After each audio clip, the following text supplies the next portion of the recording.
Eliza Rowan had been invisible for so long she'd stopped trying to be seen.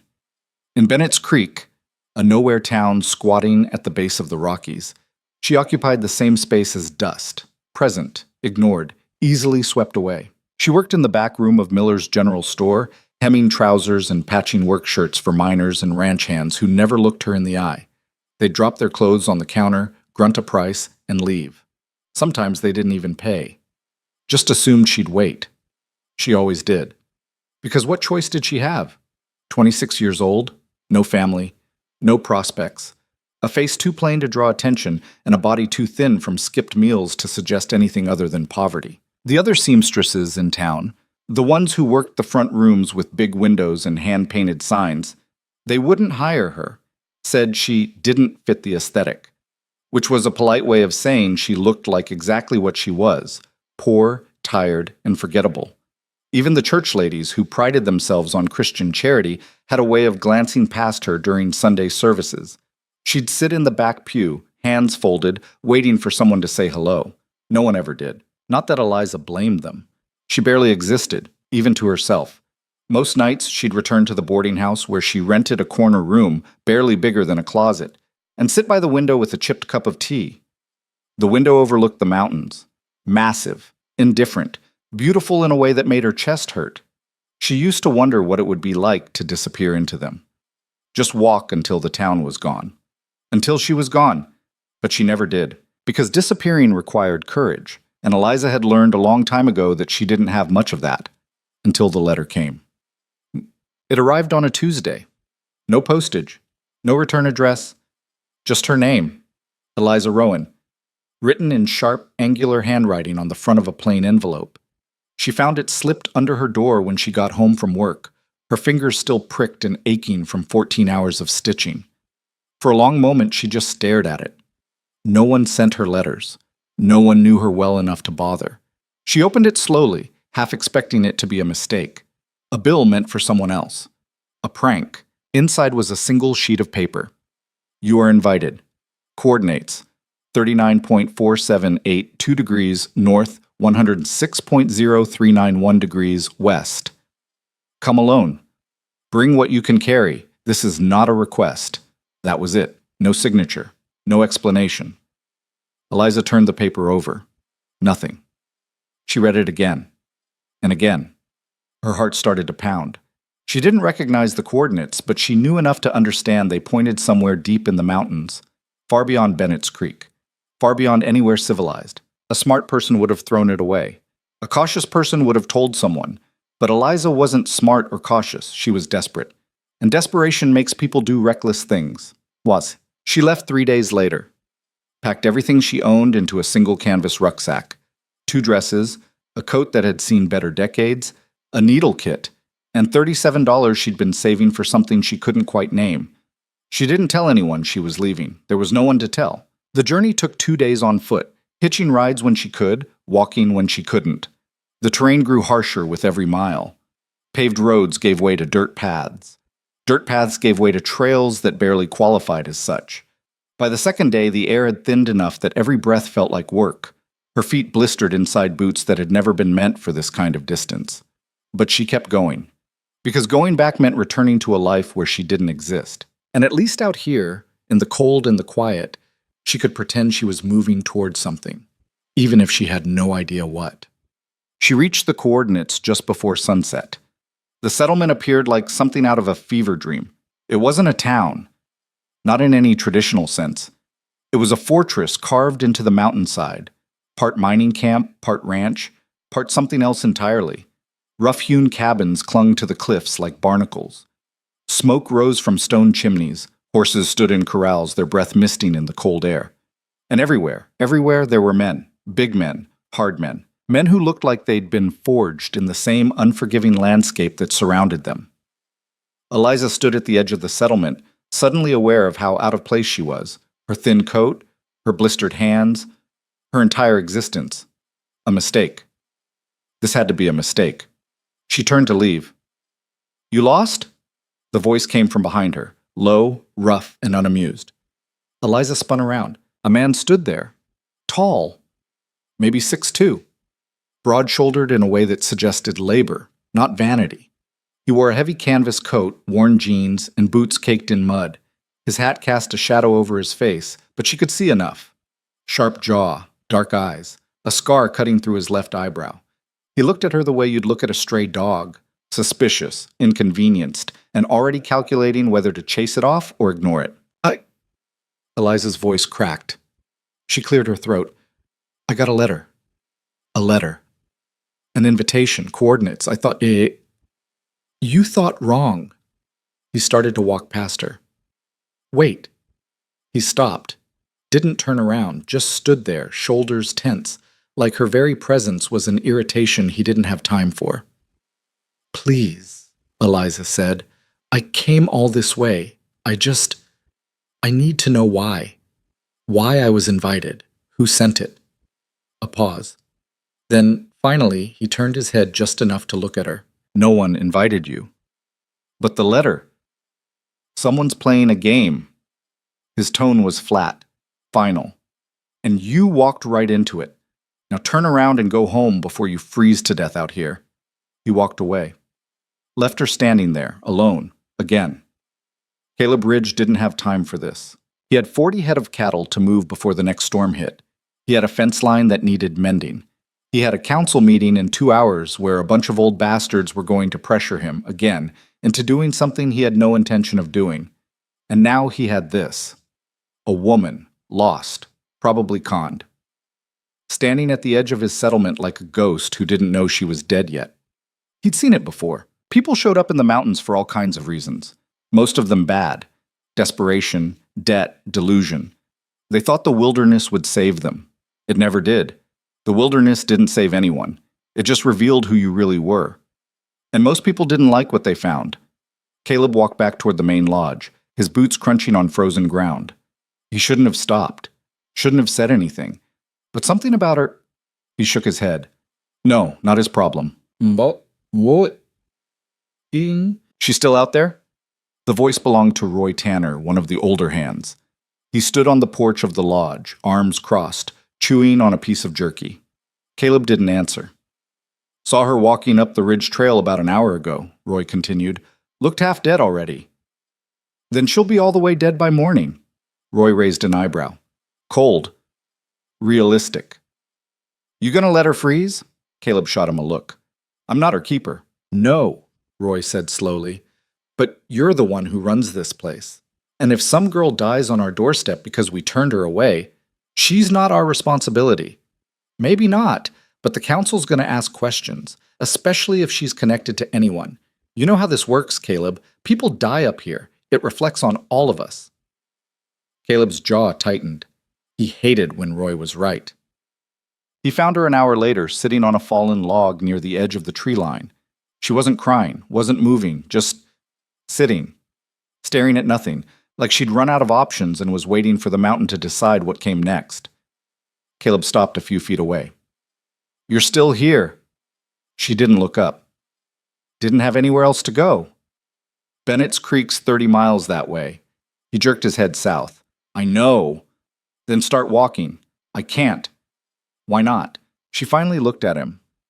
Her eyes were gray, flat, empty in a way that made something twist uncomfortably in his chest. Because I burned it down. Caleb frowned. What? Not literally. She let out a hollow laugh. But I left. Packed everything. Didn't tell anyone. And if I go back now... She shook her head. There's nothing there for me. There never was. So you came here. I came here because someone told me to. And I know that sounds stupid. I know you think I'm an idiot. But I didn't have anything else, and I thought... Her voice cracked. I thought maybe this was a sign. That maybe someone actually wanted me somewhere. Caleb said nothing. Because what the hell was he supposed to say to that? I'll leave in the morning, she said quietly. I just need somewhere to sleep tonight. I can work, I can sew, I can... Stop! She stopped. Caleb exhaled slowly, steam rising in the cold air. This was a bad idea. He knew it was a bad idea. But Roy was right. If she died out here, it would come back on him, on the settlement. And he didn't need that kind of attention. One night, he said finally, you sleep in the guest cabin. Tomorrow, you figure out where you're actually going. Understood? She nodded. And don't touch anything. Don't talk to anyone. Just stay out of the way. I will. Good. He turned to leave. Thank you. He didn't respond. Didn't need to. Because this wasn't kindness. It was damage control. The cabin was small. One room, a cot, a wood stove that barely worked. But it was warm. And after 2 days of walking through freezing wind, warm was enough. Eliza sat on the edge of the cot, staring at her hands. They were raw, cracked. The kind of hands that told a story no one wanted to hear. She thought about the man who'd brought her here. Caleb. She'd heard someone call him that as he walked away. He hadn't been kind, but he hadn't turned her away either. And in Eliza's experience, that was more than most people offered. She lay down, pulled the thin blanket over herself, and closed her eyes. For the first time in days, she let herself believe she might actually survive the night. She woke to voices. Angry voices. Eliza sat up, disoriented. It was still dark outside. The fire in the stove had burned down to embers. The voices were coming from outside. She moved to the window, careful to stay hidden behind the curtain. A group of men stood near the main lodge, 5 of them, all older, all dressed like they owned the place. And in the center, Caleb. He stood with his arms crossed, his expression unreadable. One of the older men, gray-haired, thick around the middle, was doing most of the talking. Don't care what you think is fair, Ridge. The deal's been on the table for 6 months. And I've said no for 6 months, Caleb replied evenly. You can't keep saying no. Watch me. Another man stepped forward, taller, meaner looking. You're being selfish. This isn't just about you. This is about the whole settlement. We need that alliance with the Markhams. Their ranch controls the southern supply routes. If we don't lock that down before winter, then we figure something else out. There is nothing else, the gray-haired man snapped. And you know it. All you have to do is marry the girl. That's it. 1 ceremony, 1 signature, and we're secured for the next 5 years. Eliza's breath caught. Marry? I'm not marrying Caroline Markham, Caleb said flatly. Why the hell not? She's beautiful, connected. Her family's got more land than we could use in 3 lifetimes. I don't care. Then what do you care about? Silence. Caleb's jaw worked. Finally he said, I'm not doing it. The gray-haired man's face reddened. You stubborn son of a... We're done here. Caleb turned and walked away. The men stood there, furious, muttering among themselves. Eliza stepped back from the window, her heart pounding. She didn't fully understand what she'd just heard, but she understood enough. These people wanted something from Caleb, and he was refusing, which meant he had power here, real power. And suddenly, Eliza realized she'd walked into something far more complicated than a random invitation. Morning came gray and cold. Eliza didn't sleep again after the voices faded. She just lay there, staring at the ceiling, trying to make sense of where she was and what the hell she was supposed to do next.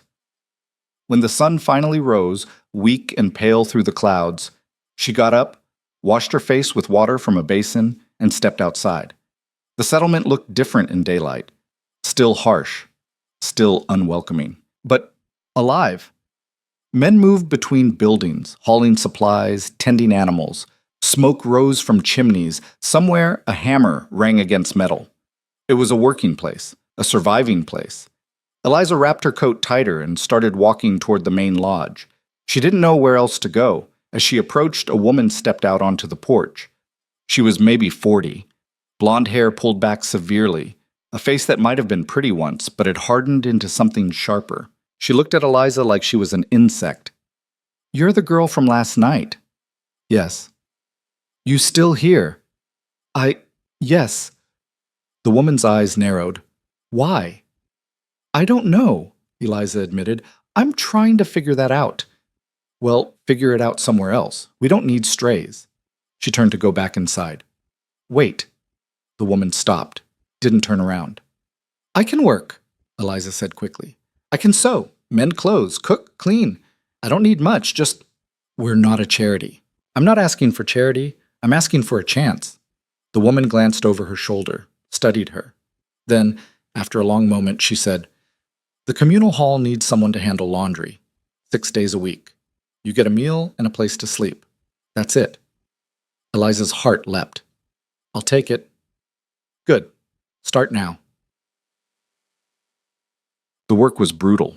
Washing clothes for 40 men in freezing water, scrubbing until her hands bled, hanging everything to dry in wind that cut like knives. But Eliza didn't complain. She kept her head down. Worked. And slowly, some of the hostility faded. Not much, but enough. By the end of the first week, a few of the men started nodding to her when she passed. One of them even said thank you when she returned his shirt. It wasn't acceptance, but it was something. She saw Caleb occasionally, always at a distance. He never spoke to her, never acknowledged her. It was like she didn't exist, which was fine. Eliza was used to not existing, but sometimes, just sometimes, she'd catch him watching her, just for a second, and then he'd look away. Mats. 2 weeks after she arrived, everything changed. It was a Friday night. The settlement held a communal dinner every Friday. Everyone gathered in the main hall, shared food, talked, drank. Eliza usually stayed in the back, invisible as always, but tonight someone noticed her. One of the younger ranch hands, drunk, loud, stupid, pointed at her across the room. "Hey, who's the new girl?" Silence rippled outward. Eliza froze. "She's nobody," someone else muttered. "She looks like help. Is she help?" "I think so." The drunk kid laughed. "Hey, help! Get me another drink!" A few people chuckled. Eliza's face burned. She started to stand, started to leave, and then, "She's not help." The voice cut through the room like a blade. Caleb. He stood near the far wall, arms crossed, expression unreadable. Everyone turned to look at him. "She's not help," he repeated. The drunk kid frowned. "Then what is she?" Caleb's eyes locked on Eliza. And in that moment, she saw something flicker across his face. A decision. A reckless, dangerous decision. He walked across the room, stopped in front of her, and said very clearly, "She's mine." The room went silent. Eliza's heart stopped. "What?" someone whispered. Caleb didn't look away from her. "Eliza Rowan, my wife." And just like that, everything changed. The room exploded, voices overlapping, questions shouting, chairs scraping. Caleb ignored all of it. He held out his hand to Eliza. She stared at it. Her mind was screaming, "What is he doing? Why is he doing this? This is insane." But his eyes... There was something in his eyes, not warmth, not affection, but a silent plea. "Trust me." Eliza took his hand. He pulled her to her feet and without another word led her out of the hall. Behind them, chaos erupted. He didn't stop until they were outside, far enough away that the noise faded into the background. Then he let go of her hand and turned to face her. "I need you to listen very carefully." Eliza's heart was still racing. What the hell was that? A solution. To what? To both our problems. She stared at him. "I don't understand." Caleb exhaled slowly. "The council wants me married. They've been pushing me to marry into the Markham family for months. It's a political move. An alliance. I don't want it." "So you... what? Lied?" "I improvised." "By claiming I'm your wife?" "Yes." "That's insane." "Maybe." He looked at her. "But it works." "Works how?" "You need a place to stay. I need them off my back. We help each other." Eliza's head was spinning. "This is... No, I can't." "1 year," Caleb said. "You stay here. Play the part. In return, I give you shelter, food, and enough money at the end to start over anywhere you want." "You can't be serious." "I'm completely serious." "This is a business deal." "Exactly. A fake marriage." "Exactly." Eliza laughed. It came out harsh, bitter. "You're out of your mind." "Probably." He crossed his arms. "But I'm also your best option." She wanted to argue, wanted to tell him to go to hell. But he was right. She had nothing. No money, no plan, no future. And he was offering her all three. 1 year, she said slowly. 1 year. And then I leave. And then you leave. And no one knows the truth. No one. Eliza looked at him, really looked at him. This man who'd appeared out of nowhere, who'd saved her without wanting to, who was now offering her a lifeline wrapped in a lie. "Why me?" she asked quietly. Caleb hesitated. Then, because you're the one person no one would believe I'd choose. It should have hurt. It didn't, because it was the truth. And Eliza had always preferred the truth. Okay, she said. Okay? 1 year. Caleb nodded, and just like that, Eliza Rowan became someone she'd never been before. A woman someone wanted. Even if it was a lie. Even if it was temporary. For the first time in her life, someone had chosen her. And that was enough. The announcement hit the settlement like a rock slide. By morning, everyone knew. Caleb Ridge, the man who'd turned down Caroline Markham, who'd told the council to go to hell, who'd spent years building walls around himself, had a wife. And not just any wife. A nobody. A stranger. The girl who'd been doing their laundry for 2 weeks. The council called an emergency meeting before the sun was fully up. Eliza could hear them shouting from inside Caleb's cabin, where she'd spent the night on a cot he'd set up in the corner of the main room. He'd slept somewhere else. Hadn't said where. She sat by the window, listening to grown men lose their minds. This is unacceptable. You can't just spring this on us. Where the hell did she even come from? Caleb's voice came through, lower than the rest, but somehow cutting through the noise. It's done. Move on. Done? You married some drifter without telling anyone? I don't answer to you. The hell you don't. The settlement operates on agreements, on structure. You can't just... I can. And I did. A pause. Then a different voice. Older, tired. When? 2 months ago, Caleb said without hesitation. In Bennett's Creek. Small ceremony. Just us. The lie came out smooth, practiced, like he'd been preparing for this. Why keep it secret? Someone demanded. Because it wasn't anyone's business. Everything you do is our business. You're the damn foreman. Then fire me. Silence. No one was going to fire him. They all knew it. Caleb ran half the operations in the settlement, the livestock, the supply routes. The men respected him more than they respected the council. He had leverage, and he was using it. Finally, the gray-haired man from the night before, Eliza had learned his name was Warren, spoke up. We want to meet her. No. That wasn't a request, Ridge. And my answer wasn't negotiable. You bring some woman up here, claim she's your wife, and expect us to just take your word for it? Yes. Warren's voice went cold. Tonight. Communal dinner. She sits with you. We see her. We talk to her. And if she can't answer basic questions about her own damn husband, this whole thing falls apart. Caleb didn't respond right away, then. Fine. Eliza's stomach dropped. She wasn't ready for this. She didn't know anything about him. Didn't know his favorite food or his birthday or how he took his coffee. Didn't know the first thing about being a wife, fake or otherwise. The meeting broke up. Boots stomped away. Doors slammed. And then the cabin door opened. Caleb stepped inside. He looked at her. You heard. Every word. Then you know what we're dealing with. Eliza stood, her hands clenched at her sides. I can't do this. You already agreed. I agreed to stay here, not to perform in front of a firing squad. It's one dinner, where they're going to interrogate me, so don't crack. His tone was flat, unbothered. Eliza stared at him. You're serious? You think I joke about this? I think you're insane. You've said that already. Because it's still true. She turned away, her hands shaking. I don't know anything about you. I don't know your family, your history, your favorite damn color. How am I supposed to convince anyone we're married? Caleb crossed the room, pulled out a chair at the small table, sat down. Then we fix that. What? Sit. She hesitated. Sit, Eliza. She sat. He leaned back, arms crossed. You want to know about me? Ask. Just like that? We've got 12 hours. Better start now. Eliza exhaled slowly. Okay, fine. Where were you born? Right here, this settlement. Parents? Dead, both of them. My father built half these cabins before a logging accident took him out. My mother lasted another 3 years before pneumonia got her. His voice was flat, emotionless, like he was reciting facts from a ledger.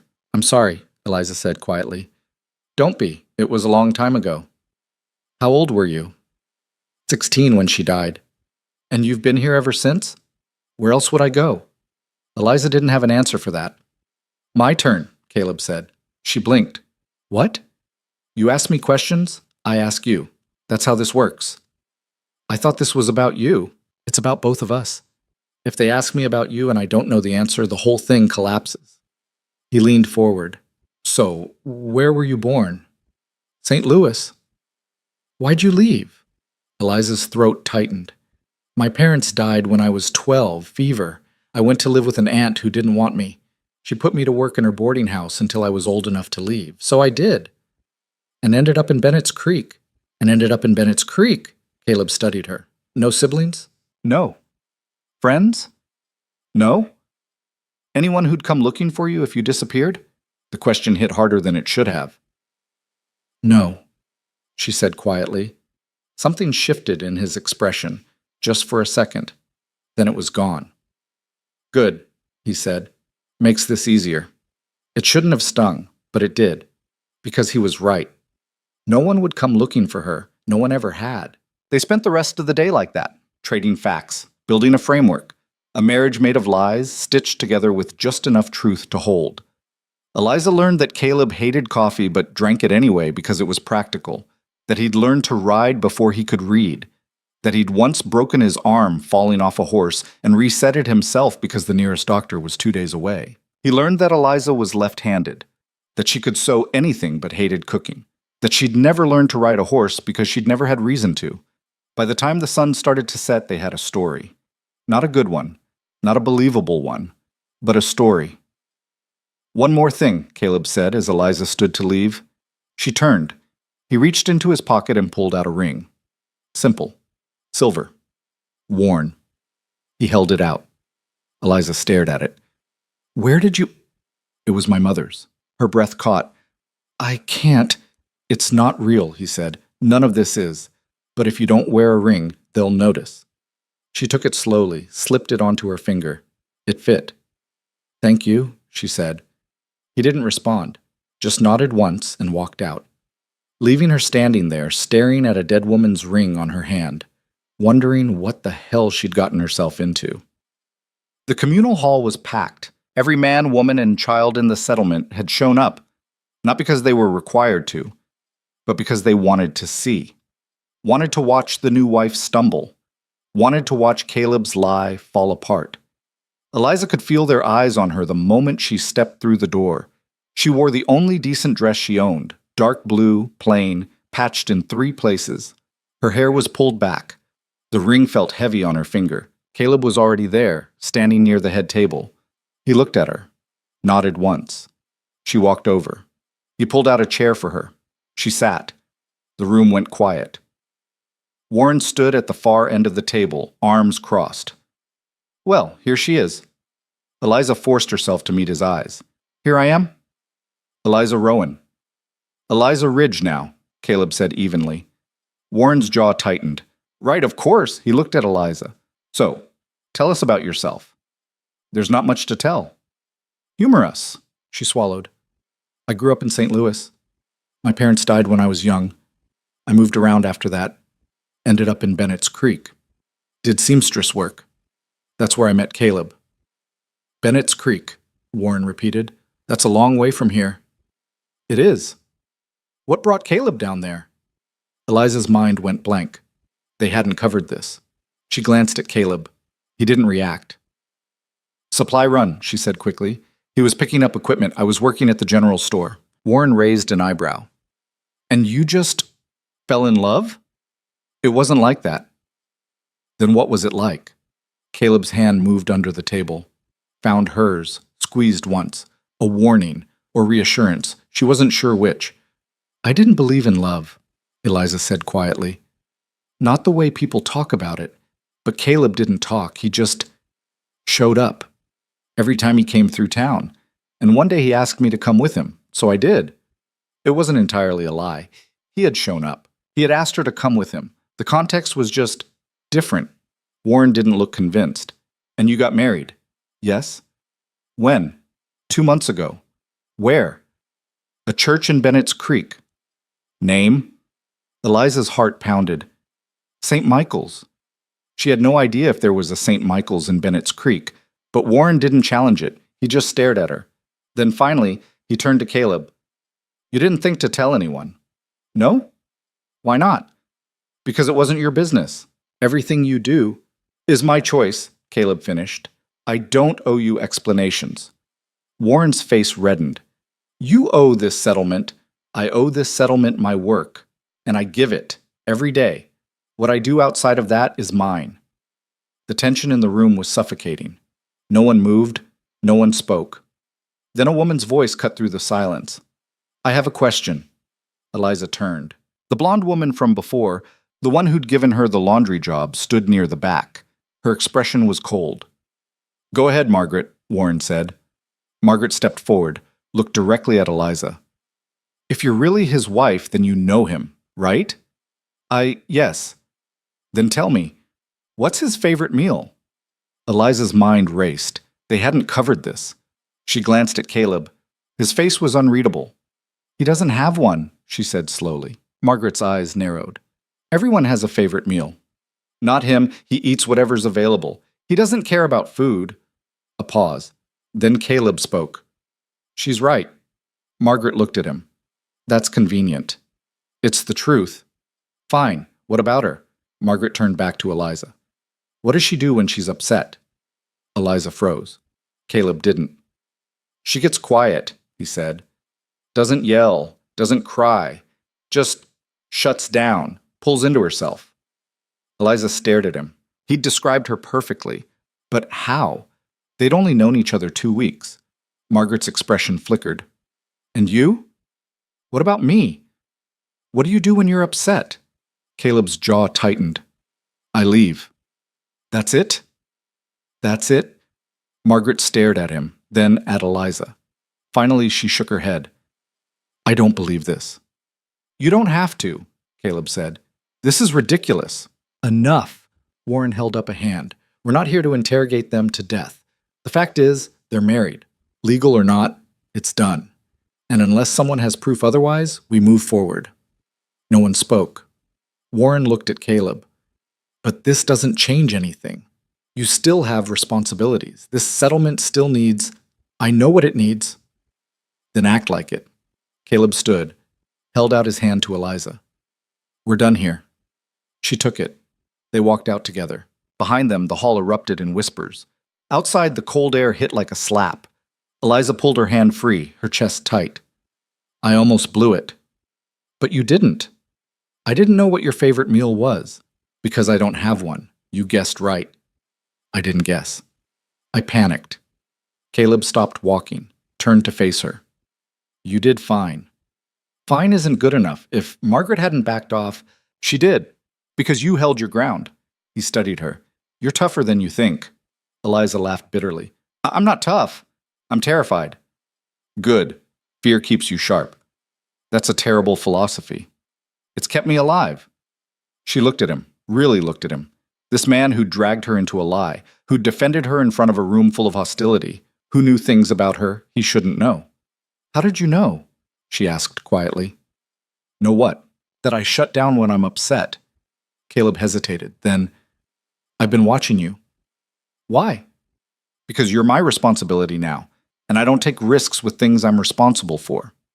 It should have sounded cold, clinical, but there was something underneath it, something he wasn't saying.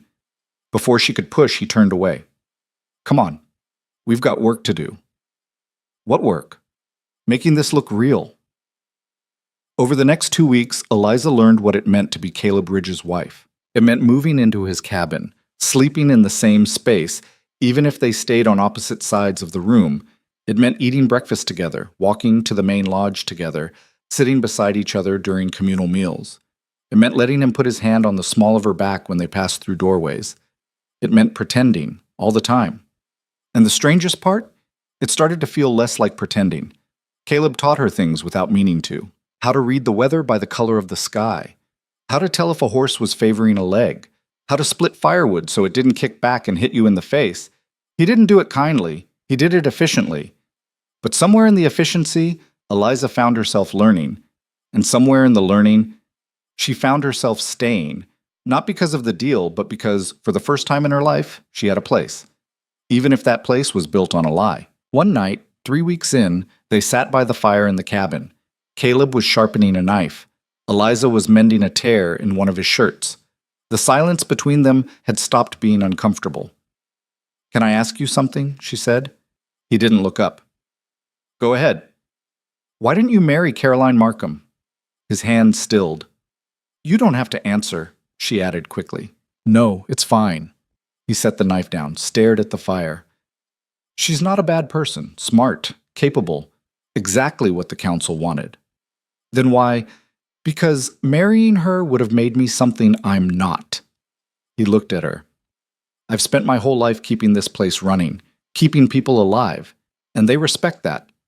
But the second I marry into the Markham family, I stop being the guy who keeps things running. I become the guy who sold out for land and supplies. But you need those things." "Not badly enough to lose myself." Eliza set the shirt down. "So you chose me instead." "I chose a different option. A worse option." Caleb's mouth twitched, almost a smile. "Debatable." She looked at him. "Do you regret it?" He considered the question. Then, "No." "Why not?" "Because you're still here, and you haven't run yet." "You think I will?" "Eventually." He picked up the knife again. "Everyone does." Eliza's chest tightened. "I'm not everyone," she said quietly. Caleb glanced at her, and for the first time since they'd met, he didn't look away. "No," he said, "you're not." Something shifted in that moment, something neither of them acknowledged, but it was there. A crack in the wall, small, but growing. The settlement began to change, not dramatically, not all at once, but slowly. Eliza noticed it in small ways.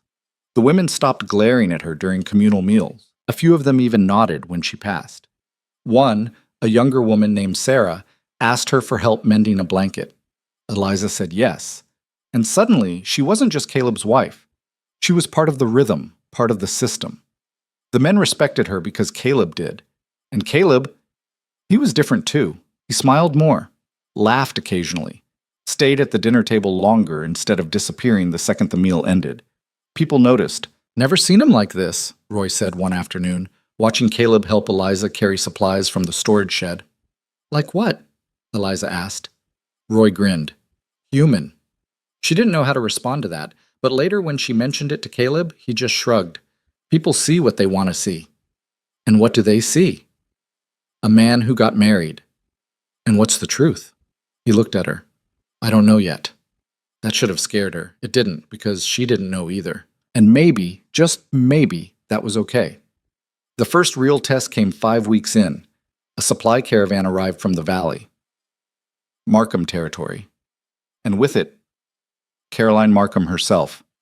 Eliza saw her before Caleb did. She was tall, beautiful in a sharp, calculated way. Blonde hair pulled back in a perfect braid, expensive coat, polished boots. Everything Eliza wasn't.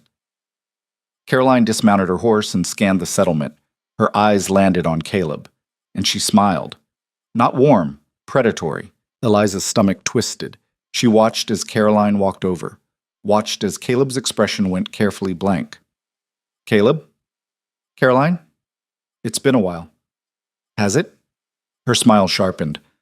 "I heard a rumor. Thought I'd come to see for myself." "And?" Caroline's gaze shifted, landed on Eliza. "Is this her?" Caleb didn't hesitate. "Yes." Caroline studied her, slow, deliberate, like she was appraising livestock. "Interesting." Eliza forced herself to hold eye contact. "Can I help you?" "I don't know." "Can you?" "Caroline," Caleb said quietly. A warning. Caroline's smile didn't waver. "Relax. I'm not here to cause trouble. Just curious." She turned back to him. "You chose her over me." "I didn't choose anyone over anyone. I made a choice." "A strange one." "Maybe." Caroline stepped closer, lowered her voice. "You know this doesn't change anything, right? The settlement still needs what my family offers. And sooner or later you're going to have to come back to the table. We'll manage. Will you?" "Yes." Caroline glanced at Eliza again. She better be worth it. Then she walked away.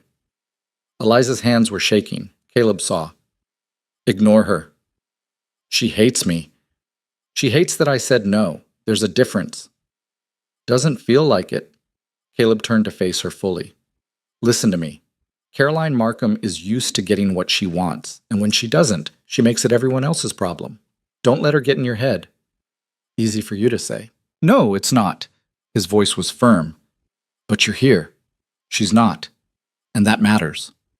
Eliza wanted to believe him, but as she watched Caroline disappear into the main lodge, she couldn't shake the feeling that this was just the beginning.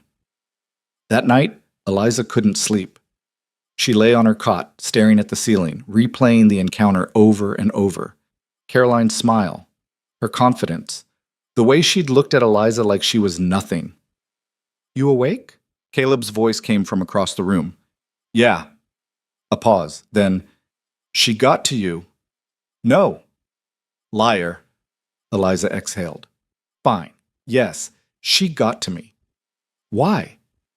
Because she's everything I'm not, and everyone knows it. Silence. Then Caleb's footsteps. He crossed the room, sat on the edge of her cot. Look at me. She did. You think I wanted someone like her? I think you wanted someone capable. You are capable. I can sew and do laundry. She runs a ranch. And you survived 2 weeks in this settlement without knowing a single person. You stood in front of the council and didn't break. You took a deal most people would have run from. He leaned closer. That's not nothing. Eliza's throat tightened. Why are you saying this? Because it's true. Or because you need me to believe it. Caleb's jaw worked. Then, quietly, maybe both. He stood, walked back to his side of the room, but before he lay down, he said one more thing. For what it's worth, I don't regret choosing you. Eliza closed her eyes, and for the first time since this whole thing started, she believed him. The realization should have scared her. Instead, it settled into her chest like something inevitable, like she'd been walking toward it since the moment Caleb had said, she's mine, in front of everyone. But knowing something and admitting it were different things, so Eliza kept her mouth shut, kept working, kept pretending, even as the pretending started to hurt. 2 days after the storm cleared, Caroline Markham returned. This time, she didn't come alone. Eliza saw the caravan approach from the cabin window. 4 wagons, a dozen riders, and at the front Caroline herself, sitting tall in her saddle like she owned the entire mountain range. They're back, Eliza said. Caleb was at the table reviewing supply logs. He didn't look up. I know. What do they want? Same thing they always want. Which is? Control.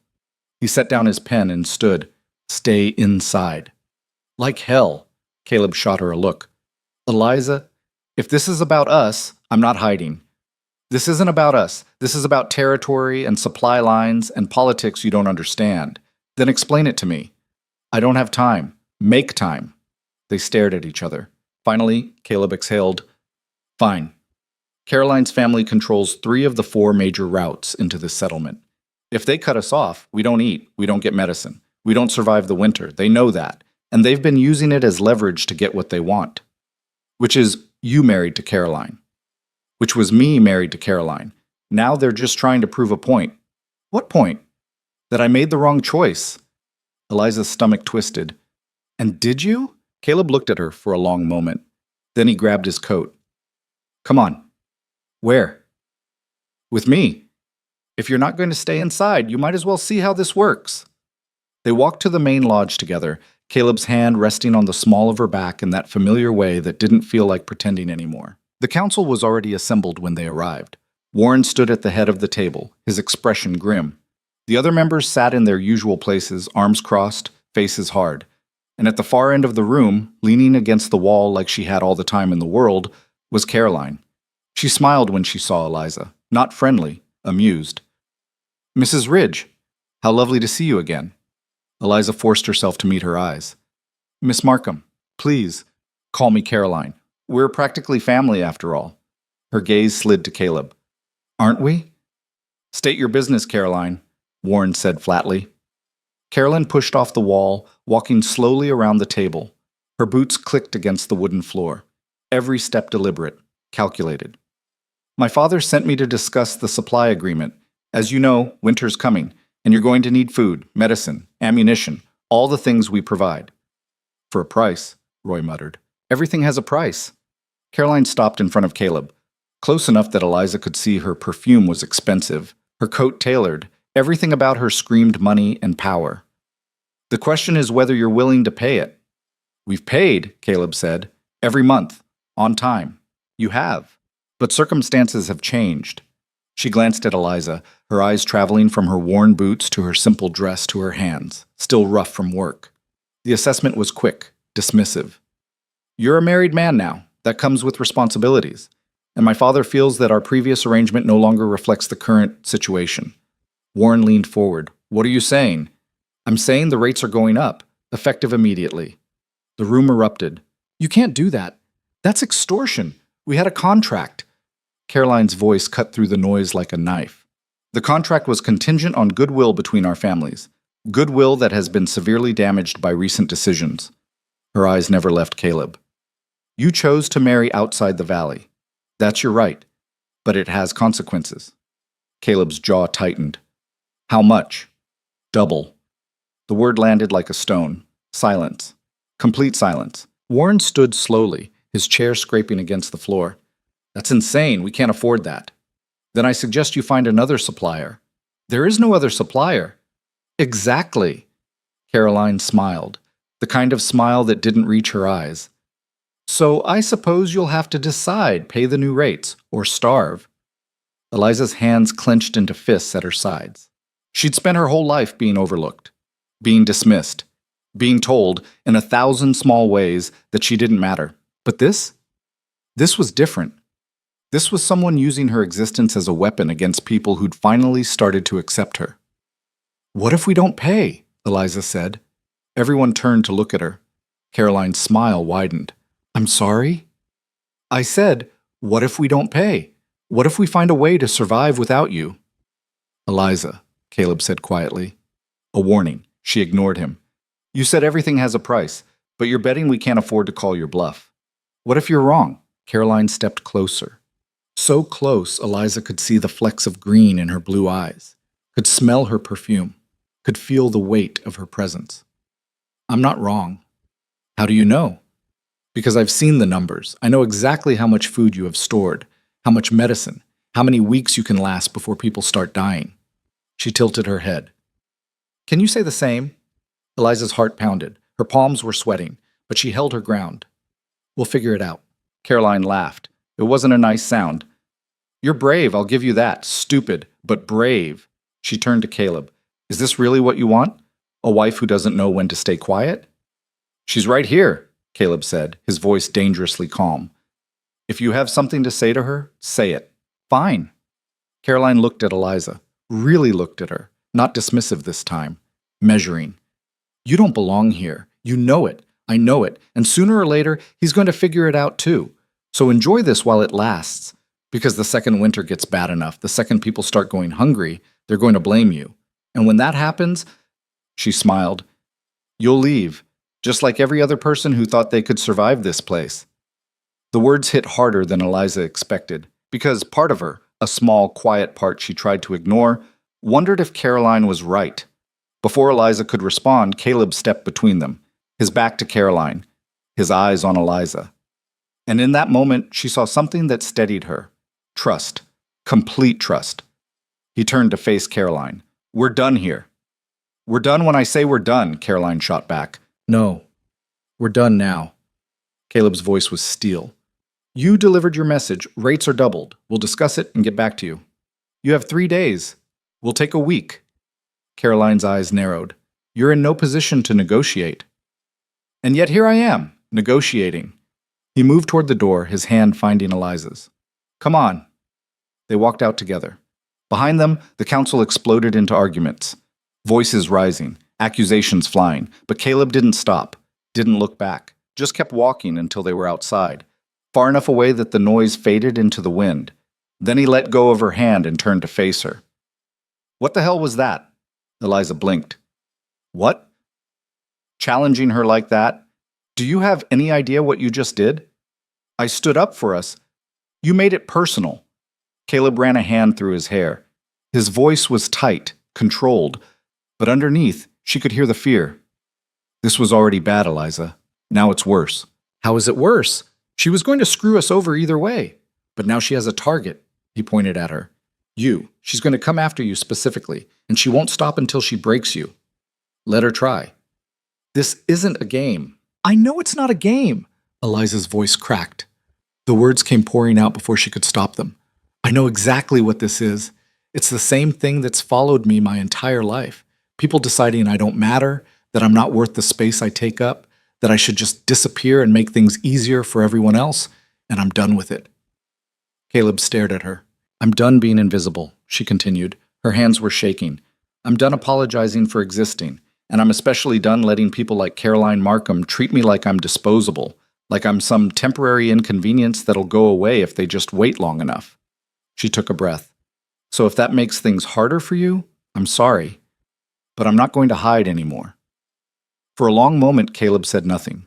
The wind picked up, cold, sharp. Then quietly, I never asked you to hide. You asked me to stay inside because I didn't want you in the middle of this. Not because I was ashamed of you. He stepped closer. You think I regret choosing you over Caroline? I think you regret that it's making everything harder. Everything was already hard. That's just life here. He looked at her, really looked at her. But you've made it less hard. And I don't know how to explain that without sounding like an idiot, but it's true. Eliza's throat tightened. The anger started to drain away, leaving something else in its place. Something raw. I don't want you to leave, Caleb said. The words came out rough, like they'd been stuck inside him for weeks. When the year's up, when the deal's over, I don't want you to go. The world narrowed to just the two of them, standing in the cold, everything else fading away. Caleb, I know what we said. I know this was supposed to be temporary, but it stopped being temporary a long time ago, at least for me. He exhaled slowly. So if you want to leave at the end of this, I'll hold up my end. I'll give you the money. I won't stop you. But I need you to know, I don't want you to. Eliza couldn't breathe, couldn't think. All she could do was stare at him and wonder how the hell they'd gotten here. Say something, Caleb said. I don't know what to say. The truth would be good. Eliza laughed. It came out shaky, broken. The truth? The truth is I stopped pretending weeks ago. The truth is I wake up every morning and forget this isn't real. The truth is... She stopped, swallowed hard. The truth is I don't want to leave either. Caleb's expression shifted, and before Eliza could process what was happening, he closed the distance between them, kissed her. It wasn't gentle, it wasn't careful. It was desperate and messy and real. His hands cupped her face, her fingers twisted in his coat, and when he pulled back, his forehead resting against hers, he said, Then don't. Eliza's hands were shaking. Her whole body was shaking. Okay, she whispered. Okay? Okay. He kissed her again, slower this time, deeper, and this time she kissed him back with everything she had. When they finally broke apart, both breathing hard, Caleb said, We should probably go back inside. Probably. Neither of them moved. They stood there, wrapped in each other, as the sun started to sink behind the mountains. And for the first time since Eliza had arrived at the settlement, she felt like she was exactly where she belonged. The next 3 days were chaos. The council met constantly, arguing over Caroline's demands. Some wanted to pay, some wanted to fight, some wanted to find a third option that didn't exist. Caleb spent most of his time in those meetings, coming back to the cabin late at night, exhausted and frustrated. His shoulders tight, his jaw clenched. Eliza tried to help where she could. She talked to the women, asked questions, learned about storage and rationing and what it would actually take to survive a winter without outside supplies. The answer wasn't encouraging. We'd last maybe 6 weeks, Sarah said one afternoon as they sorted through grain stores. Her hands moved efficiently, separating the good from the questionable. After that, we'd be eating leather and hope. There has to be another way. If there is, no one's thought of it yet. Sarah paused, holding up a handful of grain. This batch has weevils. We'll have to throw it out. Eliza stared at the half-empty storage shed, at the bags of grain, the jars of preserves, the dried meat hanging from hooks. It looked like a lot. But spread across 40 people for an entire winter? What if we rationed harder? Cut back now so we have more later.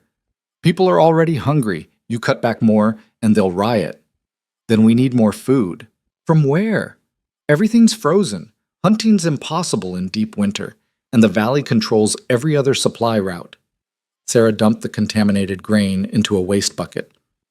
We're stuck, and Caroline knows it. Eliza's mind raced. There had to be something, some option they weren't seeing, some way out of this trap. That night, she brought it up to Caleb. He was sitting by the fire, staring at nothing. A cup of coffee had gone cold in his hands. "What about the northern route?" she asked. He looked up slowly. "What northern route?" "The one nobody uses." "Nobody uses it because it's suicide.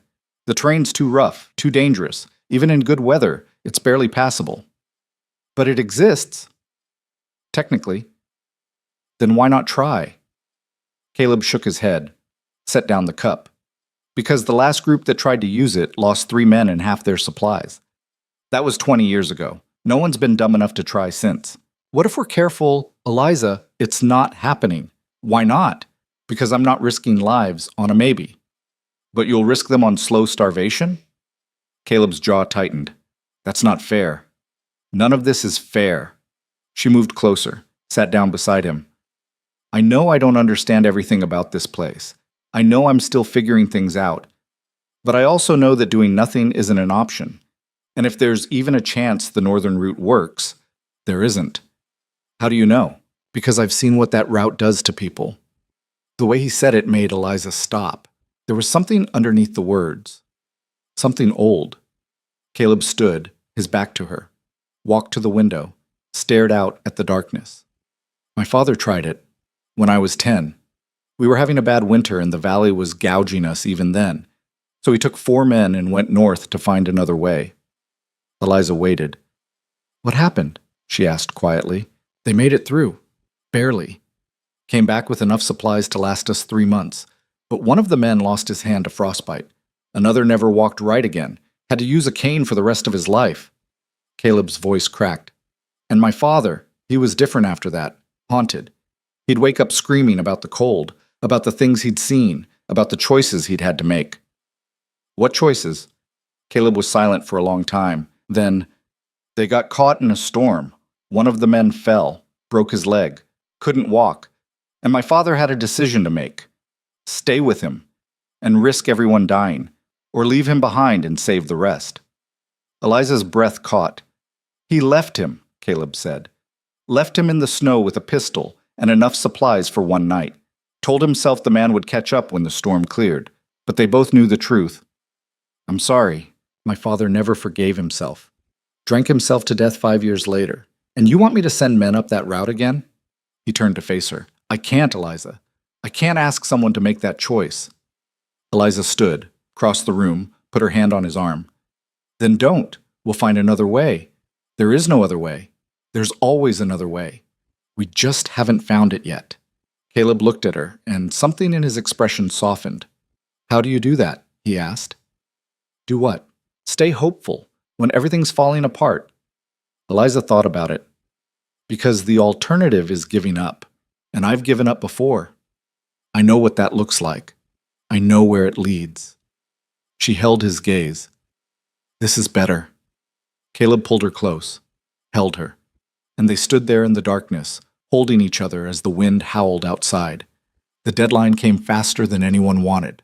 3 days turned into 2, 2 turned into 1, and suddenly it was time to give Caroline an answer. The council met one final time. Warren looked older than Eliza had ever seen him. His face was gray, his eyes tired. "We don't have a choice." "There's always a choice," Roy said. "Not this time. We pay or we die. Those are the options." Warren's voice was flat, defeated. "We've gone over the numbers a dozen times, tried every angle. There's no way around it. So we let them bleed us dry. We survive. That's all that matters." "Is it?" One of the younger council members spoke up, a man named Thomas. "Is surviving enough if we have to sell our souls to do it?" "Don't be dramatic." "I'm not. I'm asking a real question. What's the point of surviving if we lose everything that makes this place worth fighting for?" Warren slammed his hand on the table. "You want to tell that to the families who'll starve if we don't take this deal? You want to look them in the eye and explain why your pride is more important than their lives?" Silence. Caleb sat at the far end of the table, silent. He'd been quiet the entire meeting, listening, watching. Eliza stood near the door, watching him. Finally, Warren turned to him. You've been quiet. Because there's nothing to say. You're the one who got us into this mess.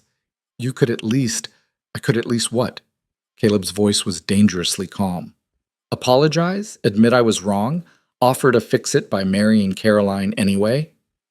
Would that be so terrible? The room went still. Caleb stood slowly.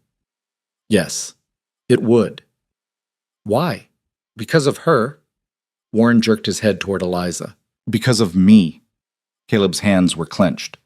Because I'd rather die than spend the rest of my life pretending to be something I'm not. Because I've watched this settlement bow to the valley for 20 years, and I'm done with it. That's selfish. Maybe, but it's honest. Warren's face reddened. This settlement doesn't run on honesty, it runs on survival, and right now your honesty is going to get people killed. Then maybe we need to find a better way to survive. There is no better way. Then we make one. How? Caleb didn't answer, because he didn't have one. None of them did. Thomas spoke up again. What if we didn't rely on the valley at all? Warren turned to him. What are you talking about? I'm talking about cutting ties completely, building relationships with other settlements, finding new routes, new suppliers. It'll be harder. It'll take longer. But at least we'd be free. We'd be dead before spring. Maybe, maybe not. Warren shook his head. This is insane. You're all insane. But Eliza saw something flicker across the other council members' faces. Not agreement, but consideration. The seed of an idea. Roy leaned forward. How many other settlements are within range? 4, Thomas said. Maybe 5 if we stretch it. And would they trade with us? Some might, if we have something they want. Like what? Labor, skills. We've got craftsmen, hunters, people who know how to survive up here. That's worth something. Warren laughed bitterly. You're proposing we rebuild our entire supply network in the middle of winter. Do you hear yourself? I hear myself fine. Question is, do you? The meeting dissolved into arguments after that, but the idea had been planted. And as Eliza watched the council debate, she realized something. They were done bowing, even if they didn't know it yet. That night, Eliza couldn't sleep. She lay on her cot, staring at the ceiling, listening to Caleb breathe on the other side of the room. They'd crossed a line, both of them. But crossing it didn't solve anything. It just made everything more complicated, more real, more terrifying. You awake? Caleb's voice came through the darkness. Yeah. Me too. Silence. Then Eliza said, What are we going to do? I don't know. That's not an answer. It's the only one I have. She heard him shift. Sit up. You asked me earlier if I regretted choosing you over Caroline. Yeah, I don't, but I do regret that it's hurting people, that it's making things harder for everyone. It's not your fault, isn't it? I knew this would cause problems. I knew the valley would push back, and I did it anyway. Eliza sat up too. Because it was the right thing to do. Was it? Because right now it feels pretty damn wrong. Caleb, I've spent my whole life trying to protect this place, to keep people safe, and now, because of me, they're going to go hungry. Maybe worse. His voice was rough. So yeah, maybe I should have just married Caroline. Maybe that would have been the smarter choice. Eliza's chest tightened. She stood, crossed the room in the darkness, sat on the edge of his cot.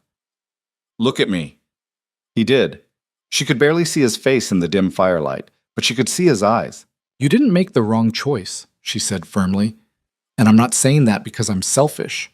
I'm saying it because marrying someone you don't love to save people who would have demanded the same thing 10 years from now isn't protecting them. It's just delaying the problem. Maybe, but at least they'd eat. For now. And then what? The valley keeps squeezing, keeps demanding, and eventually you run out of things to give. She took his hand. This was always going to happen, Caleb, with or without me. The only difference is now you're finally fighting back. Caleb was quiet for a long time. Then, I'm scared. It was the first time she'd heard him admit it. Me too, Eliza said. What if I can't fix this? Then we fix it together. What if we can't? Then we try anyway. He looked at her, and in that moment something passed between them. An understanding, a promise. They were in this together, whatever came next. Caleb pulled her down beside him, held her, and they stayed like that for the rest of the night, not sleeping, just holding on. The answer came from an unexpected place. 2 days after the deadline passed, 2 days of tense silence from the valley, a rider arrived at the settlement. Not from the valley, from the east. A young man, maybe 20, half frozen and barely conscious. Roy and 2 others carried him into the main lodge, laid him by the fire. Eliza helped strip off his wet clothes, wrap him in blankets. His skin was blue, his lips cracked. "Where'd he come from?" she asked. "Don't know," Roy said. "Found him collapsed about a mile out. Horse was dead. Looked like he'd been riding for days." The young man's eyes fluttered open. "Water," he croaked. Eliza brought him a cup. He drank greedily, coughed, drank more. Then, "I have a message." "From who?" Roy asked. "Thompson Settlement, 20 miles east." He coughed again. "They heard about your situation, heard you were having trouble with the valley." Warren, who'd just arrived, leaned forward. "How'd they hear that?" "Word travels, especially when it's about the Markhams." The young man tried to sit up, failed. "They want to help." "Why would they help us?" "Because they hate the valley as much as you do. And because they need help too." He coughed again, harder this time. "They want to trade." "Trade what?" "Grain, medicine, whatever you need." The young man's eyes focused. "In exchange for labor. They're rebuilding after a fire, lost half their cabins, need hands." Warren and Roy exchanged looks. "How much labor?" 2 months, 10 men. That's a lot." "So is starving." Warren turned to Caleb. "What do you think?" Caleb was quiet for a long moment. Eliza watched him process it, weigh the options. Finally, he said, "I think we don't have another option." Warren nodded slowly. "Agreed." And just like that, they had a way out. Not an easy one, not a perfect one, but a way. The next week moved like a landslide. Fast, chaotic, unstoppable. 10 men had to be chosen, the strongest, the most capable. Men who could handle 2 months of hard labor in unfamiliar territory. Caleb's name was the first on the list. No one argued. He was the foreman, the decision maker. And more than that, this was his idea to pursue, even if it had come from outside. The other 9 were selected through a combination of volunteering and necessity. Roy was too old, Warren too essential to daily operations. So it fell to the younger men, the ones with strong backs and fewer dependents. Eliza watched the preparations with a knot in her stomach that wouldn't loosen. 2 months, 60 days. It might as well have been a year. She helped pack supplies without being asked, mended clothes, organized food rations, kept her hands busy so her mind wouldn't spiral. But at night, alone with Caleb in the cabin, the reality of it hit her. "You're really going," she said on the 3rd night. Not a question, a statement. Caleb was checking his pack, making sure he had everything. "Yeah. For 2 months." "Yeah. And I'll be here." He stopped, looked at her. "You'll be fine." "I know I will." "Then what's wrong?" Eliza sat on the edge of the cot. "Nothing's wrong. She paused. "I just got used to having you around. And now you're leaving." Caleb set down the pack, crossed the room, sat beside her. "I don't want to go." "I know. But I have to." "I know that too." He took her hand, laced his fingers through hers. "Roy will look after things. And Margaret, she's harsh, but she's fair. If you need anything, I'll be fine, Caleb." "I know you will." He squeezed her hand. "But I need to say it anyway." They sat in silence for a while. Then Eliza said, "What if something happens while you're gone?" "Like what?" "Like Caroline comes back, or the council decides to make a deal without you, or..." She stopped. "Or what if people blame me for you leaving?" "They won't." "How do you know?" "Because you're not the reason I'm leaving. The valley is." He turned to face her fully. "Listen to me. Whatever happens while I'm gone, it's not your fault. You didn't create this situation. You're just the excuse they're using to justify it." "That doesn't make me feel better." "It should, because it means you have nothing to prove." He touched her face. "You belong here now, not because of me, because you've earned it." Eliza wanted to believe him, but belief was hard when doubt had been her companion for so long. "When you get back," she started. "When I get back, we'll figure it out," he said. All of it. The settlement, the valley, us. Us. Yeah. He leaned his forehead against hers. I like the sound of that. Me too. He kissed her then, slow and deep, like he was memorizing the feel of it. And when he pulled back, he said, I love you. Eliza's breath caught. He'd said it before, but hearing it now, on the edge of separation, made it feel different, more real, more terrifying. I love you too, she whispered. He pulled her close, held her tight, and they stayed like that until the fire burned down to embers. The morning Caleb left felt like the end of something.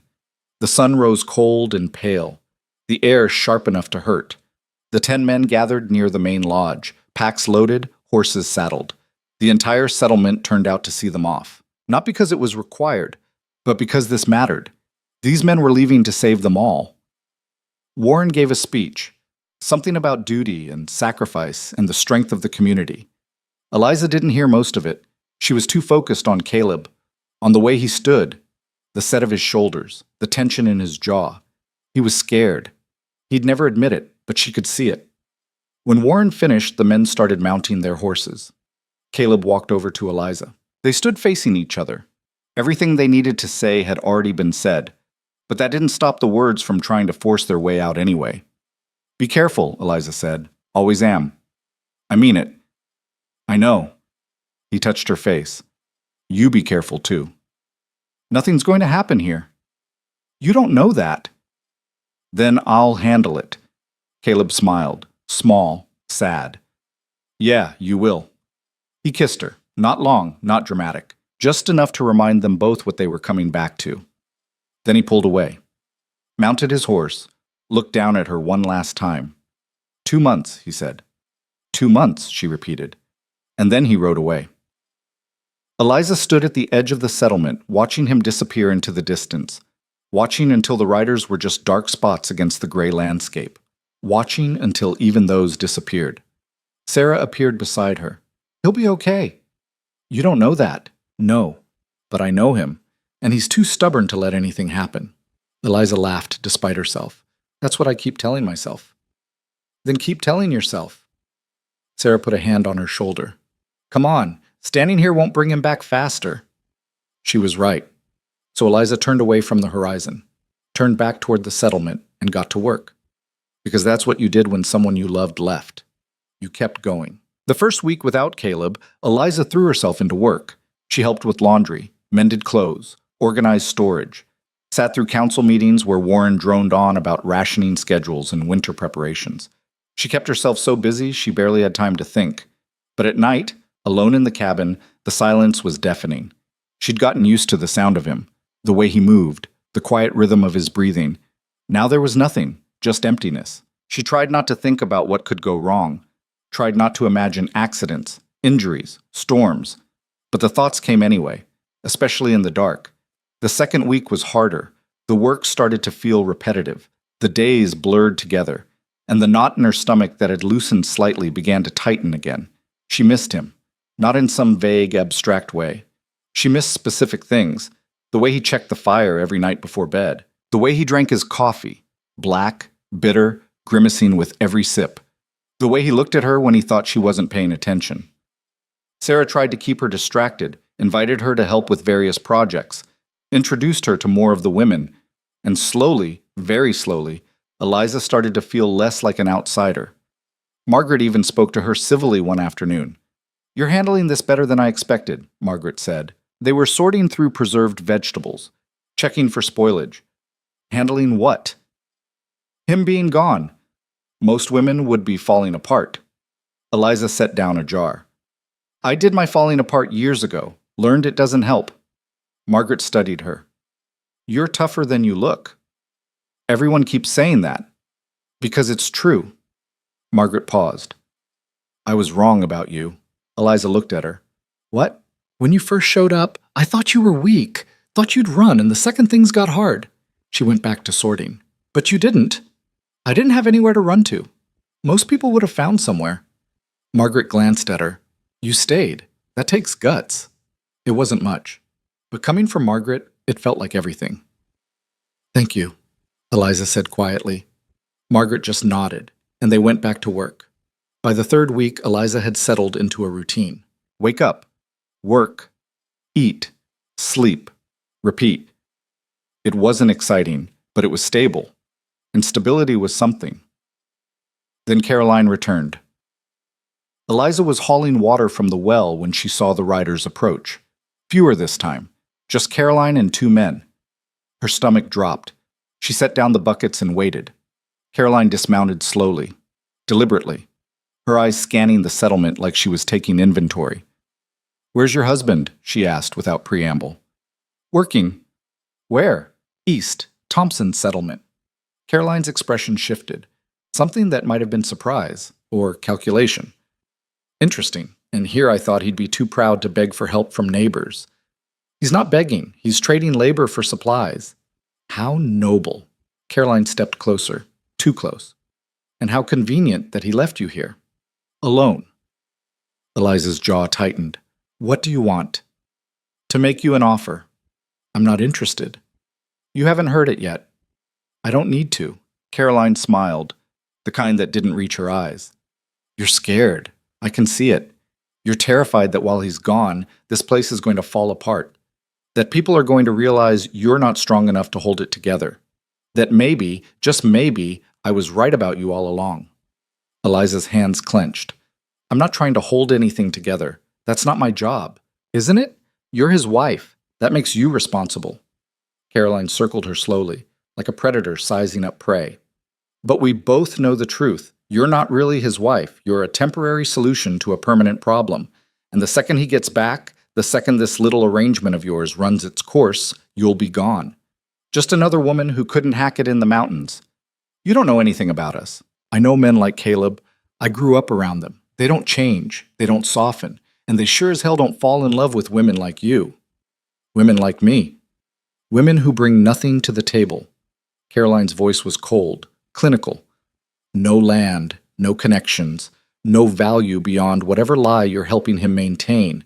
And when the lie stops being useful," she shrugged. "Well, you know how these things end." Eliza wanted to hit her, wanted to scream, wanted to prove her wrong with something more than words. But instead she said very calmly, "Get off this property." Caroline raised an eyebrow. "Excuse me?" "You heard me. Get off this property, now." "You don't have the authority." "I'm Caleb Ridge's wife. That gives me exactly the authority I need." Eliza stepped forward, close enough that Caroline had to look her in the eye. "You came here to intimidate me, to make me doubt myself, to plant seeds of fear and watch them grow. And maybe a few months ago, that would have worked. Maybe I would have believed every word you just said. And now? Now I know better." Eliza's voice was steady, firm. "Because I've survived things you can't imagine. I've been poor, hungry, invisible. I've had people tell me I'm worthless my entire life, and you know what? I'm still here. So whatever game you're playing, whatever psychological warfare you think you're good at, I'm not interested." For the first time since Eliza had met her, Caroline looked genuinely surprised.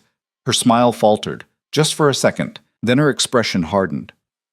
"You're going to regret this." "Maybe, but not today." Caroline stared at her for a long moment. Then she turned, mounted her horse. But before she rode away, she said one more thing.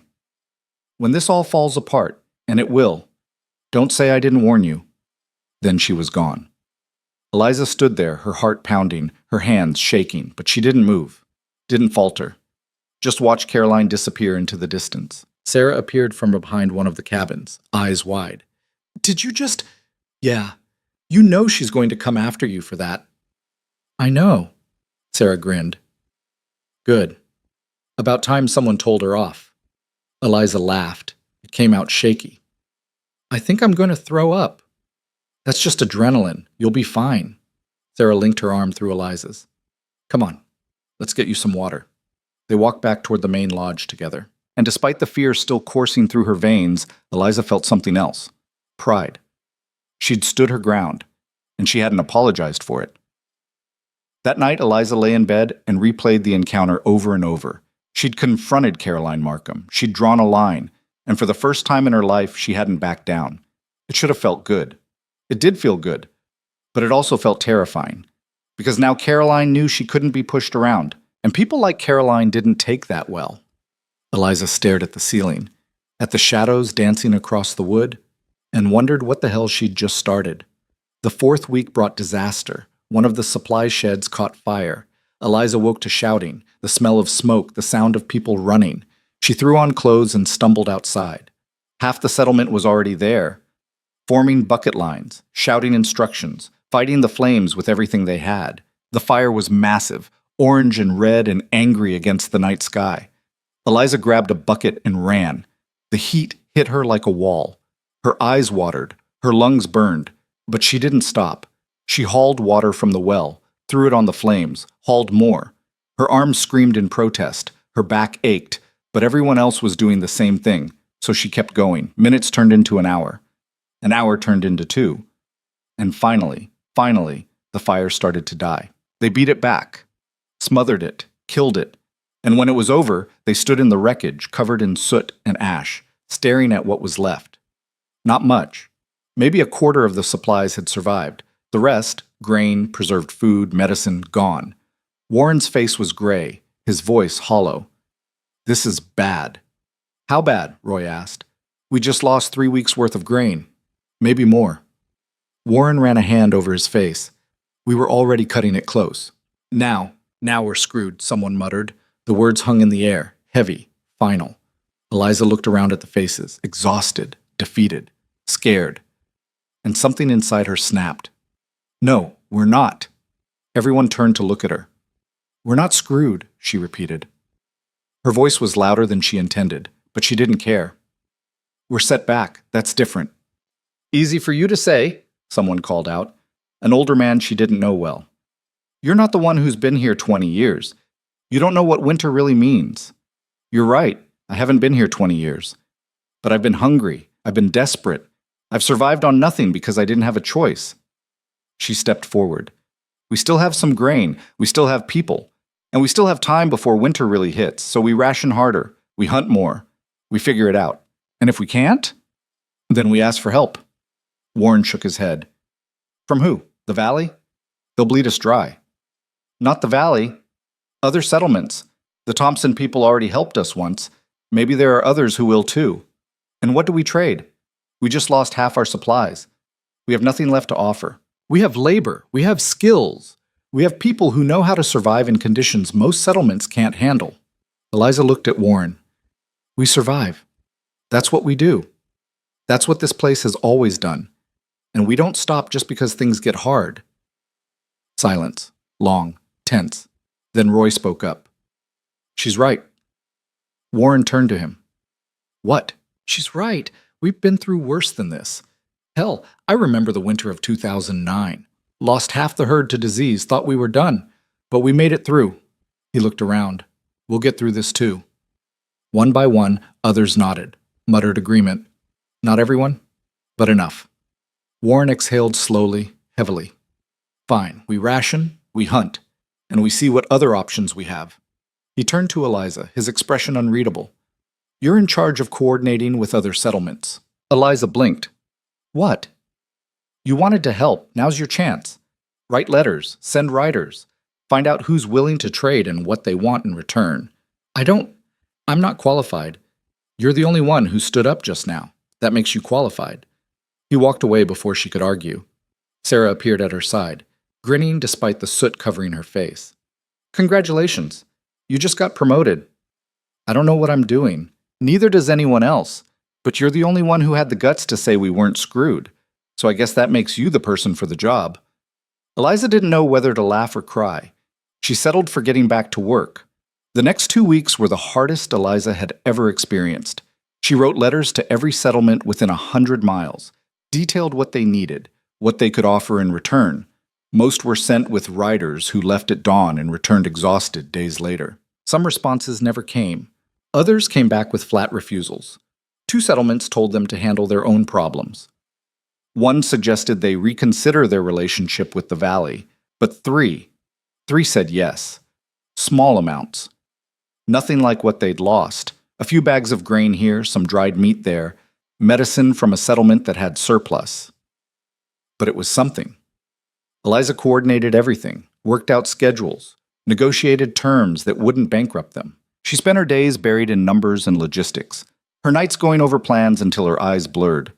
Sarah helped when she could, brought her food she forgot to eat, made her sleep when she pushed too hard. "You're going to work yourself to death," Sarah said one night. "Better than sitting around doing nothing. There's a middle ground, you know." "Not right now, there isn't," Sarah sighed. "Caleb's going to come back and find you half dead from exhaustion. Then I'll rest when he gets back." "Stubborn? You're one to talk," Sarah smiled. "Fair point." By the end of the 5th week, things started to stabilize. The new supply agreements were in place. Rations had been adjusted. Hunting parties brought back enough game to supplement their dwindling stores. It wasn't comfortable, but it was sustainable. And that was all they needed.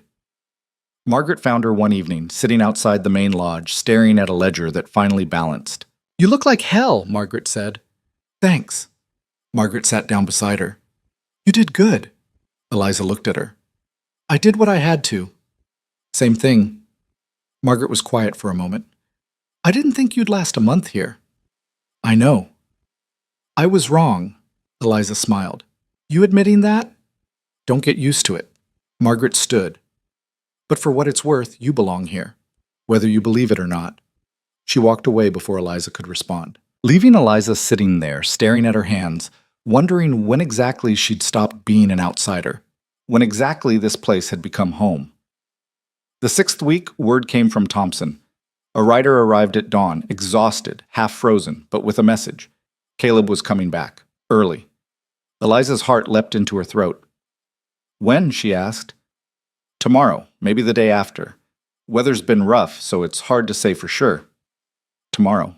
After 6 weeks of silence, of worry, of missing him so much it physically hurt. He was coming home. Eliza spent the rest of the day trying not to think about it, trying not to count the hours, trying not to hope too hard. But when he finally rode into the settlement 2 days later, covered in dust and exhaustion and relief, all of that fell away.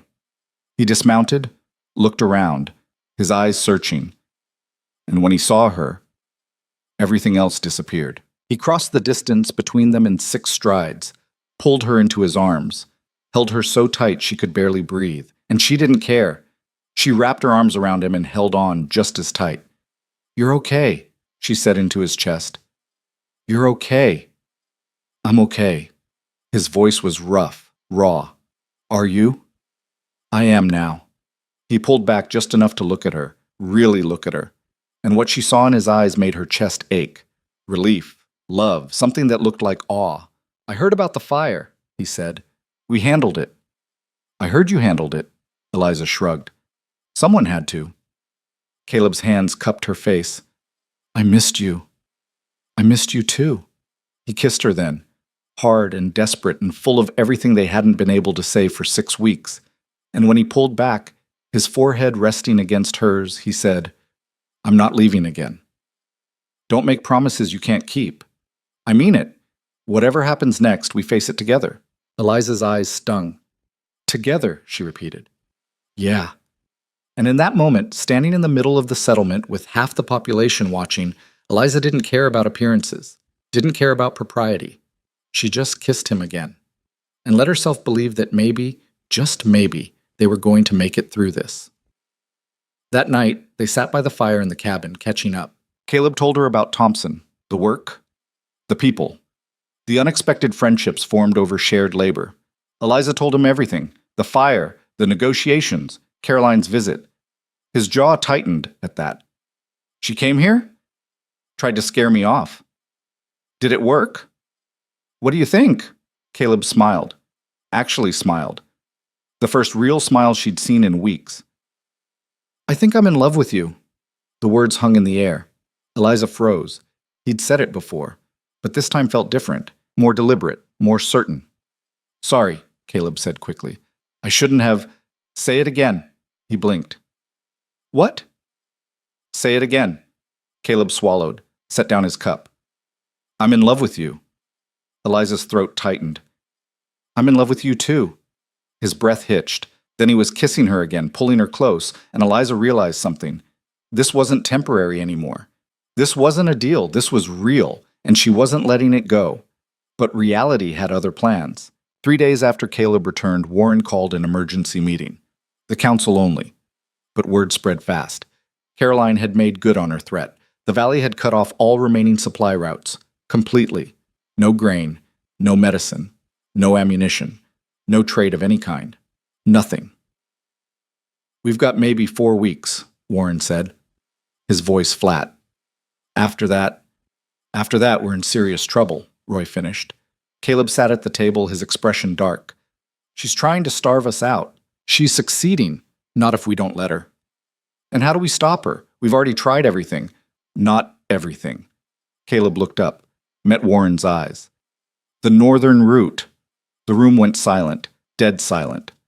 Eliza's stomach dropped. "Caleb, you said," she started. "I know what I said, but we don't have a choice anymore.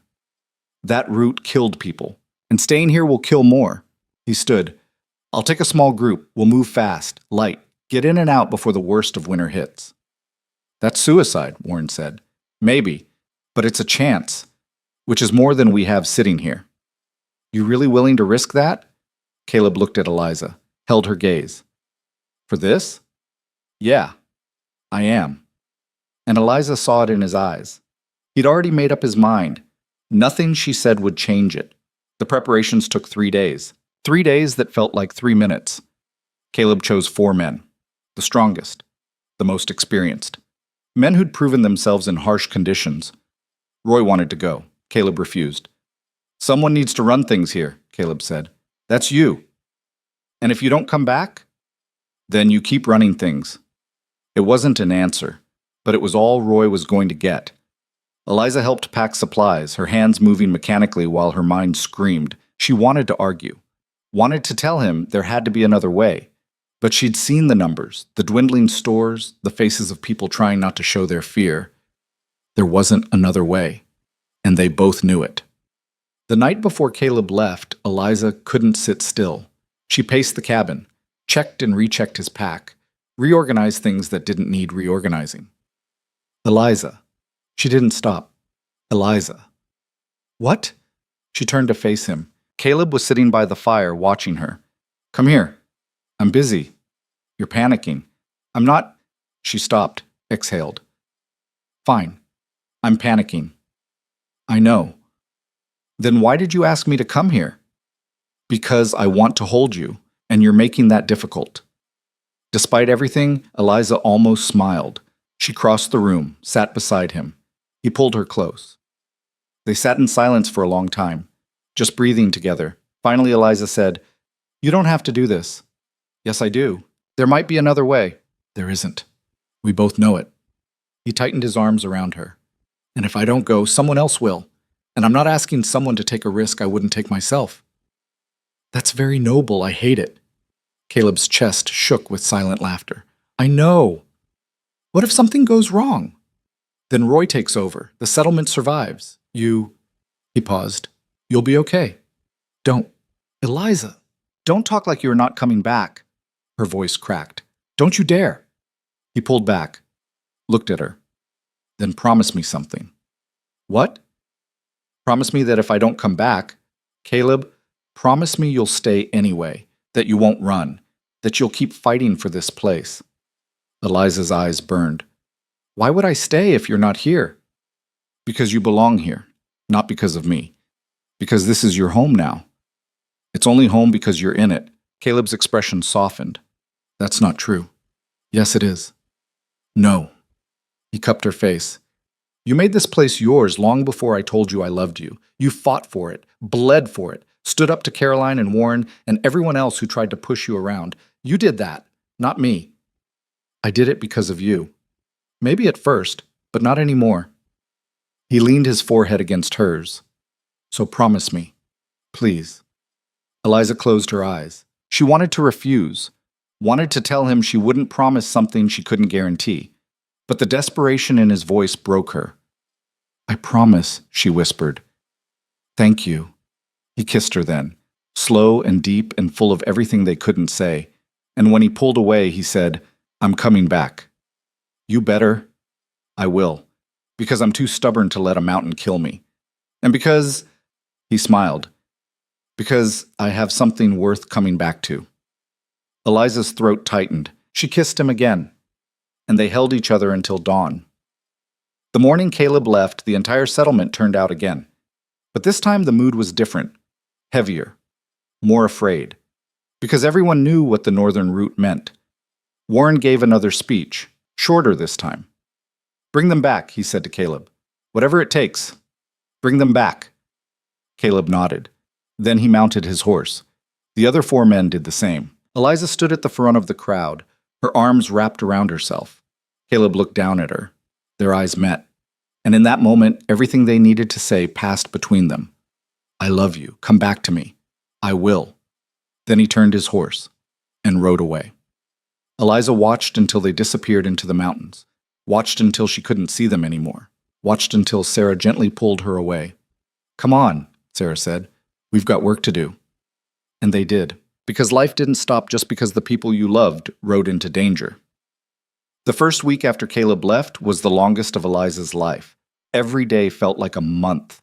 Every hour stretched impossibly long.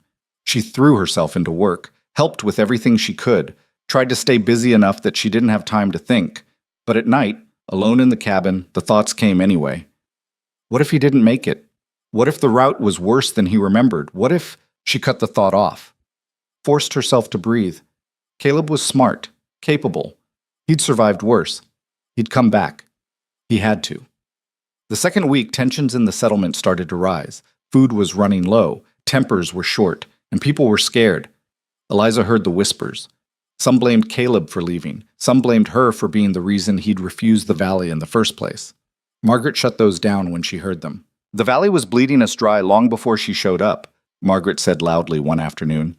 "Anyone who says otherwise is rewriting history." It helped, but it didn't stop the undercurrent of fear. By the third week, things got worse. One of the children got sick, high fever, chills, the kind of sick that needed medicine they didn't have. The mother begged Warren to send someone to the valley.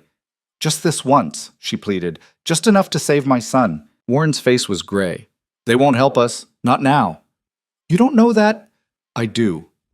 They made it clear, no trade, no exceptions. "Then what am I supposed to do? Watch him die?" The room was silent. Eliza stood in the back, her heart breaking. Then she stepped forward. "I'll go." Everyone turned to look at her. "What?" Warren said. "I'll go to the valley. I'll ask for medicine." "They won't give it to you." "Maybe not, but I have to try." "It's a waste of time. It's a child's life." Eliza's voice was firm. "And if there's even a chance they'll help, I have to take it." Warren shook his head. "You have no idea what you're walking into." "Then tell me." He did. The valley was 3 days' ride south, through terrain that was already starting to freeze, and even if she made it there, the chances of them helping were slim to none. "Caroline hates you," Warren said bluntly. "She'll probably laugh in your face. Then I'll deal with it." "Eliza, I'm going." She looked at the mother, at the desperation in her eyes. "I'll leave at dawn." The mother started crying. Thank you, thank you." Eliza just nodded, because she had no idea if she could actually pull this off, but she had to try. That night, Sarah helped her pack. "You're insane," Sarah said. "Probably." "Caroline's going to eat you alive." "Maybe. And you're going anyway." "Yeah." Sarah shook her head. "You really love him, don't you?" Eliza paused. "What does Caleb have to do with this?" "Everything. You're doing this because it's what he would do. You're becoming him." "That's not—" Eliza stopped. "Is it?" Sarah smiled. "Yeah, it is, and it's kind of beautiful." Eliza didn't know what to say to that, so she just kept packing. The ride to the valley took 4 days instead of 3. The weather turned. Snow fell. The temperature dropped. Eliza's horse struggled through drifts. She had to stop twice to rest, to warm herself by fires that barely kept the cold at bay. But she kept going, because a child's life depended on it. She reached the valley on the 4th evening. It was everything the settlement wasn't. Big, prosperous, warm. Smoke rose from dozens of chimneys. Lights glowed in windows. People moved through streets that were clean and organized. Eliza felt out of place immediately. She dismounted, tied her horse, walked toward the main house. A servant stopped her at the door. "Can I help you?" "I need to see Caroline Markham."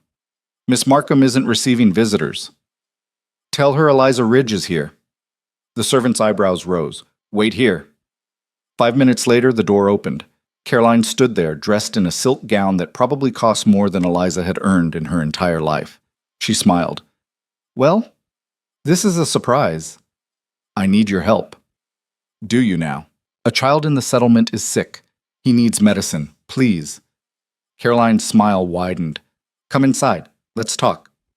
Eliza followed her into a sitting room that was absurdly luxurious. Velvet furniture, crystal lamps, a fire roaring in a marble fireplace. Caroline poured herself a drink, didn't offer one to Eliza. So, Caroline said, you came all this way to beg. I came to ask for help. Same thing. Caroline sat, crossed her legs.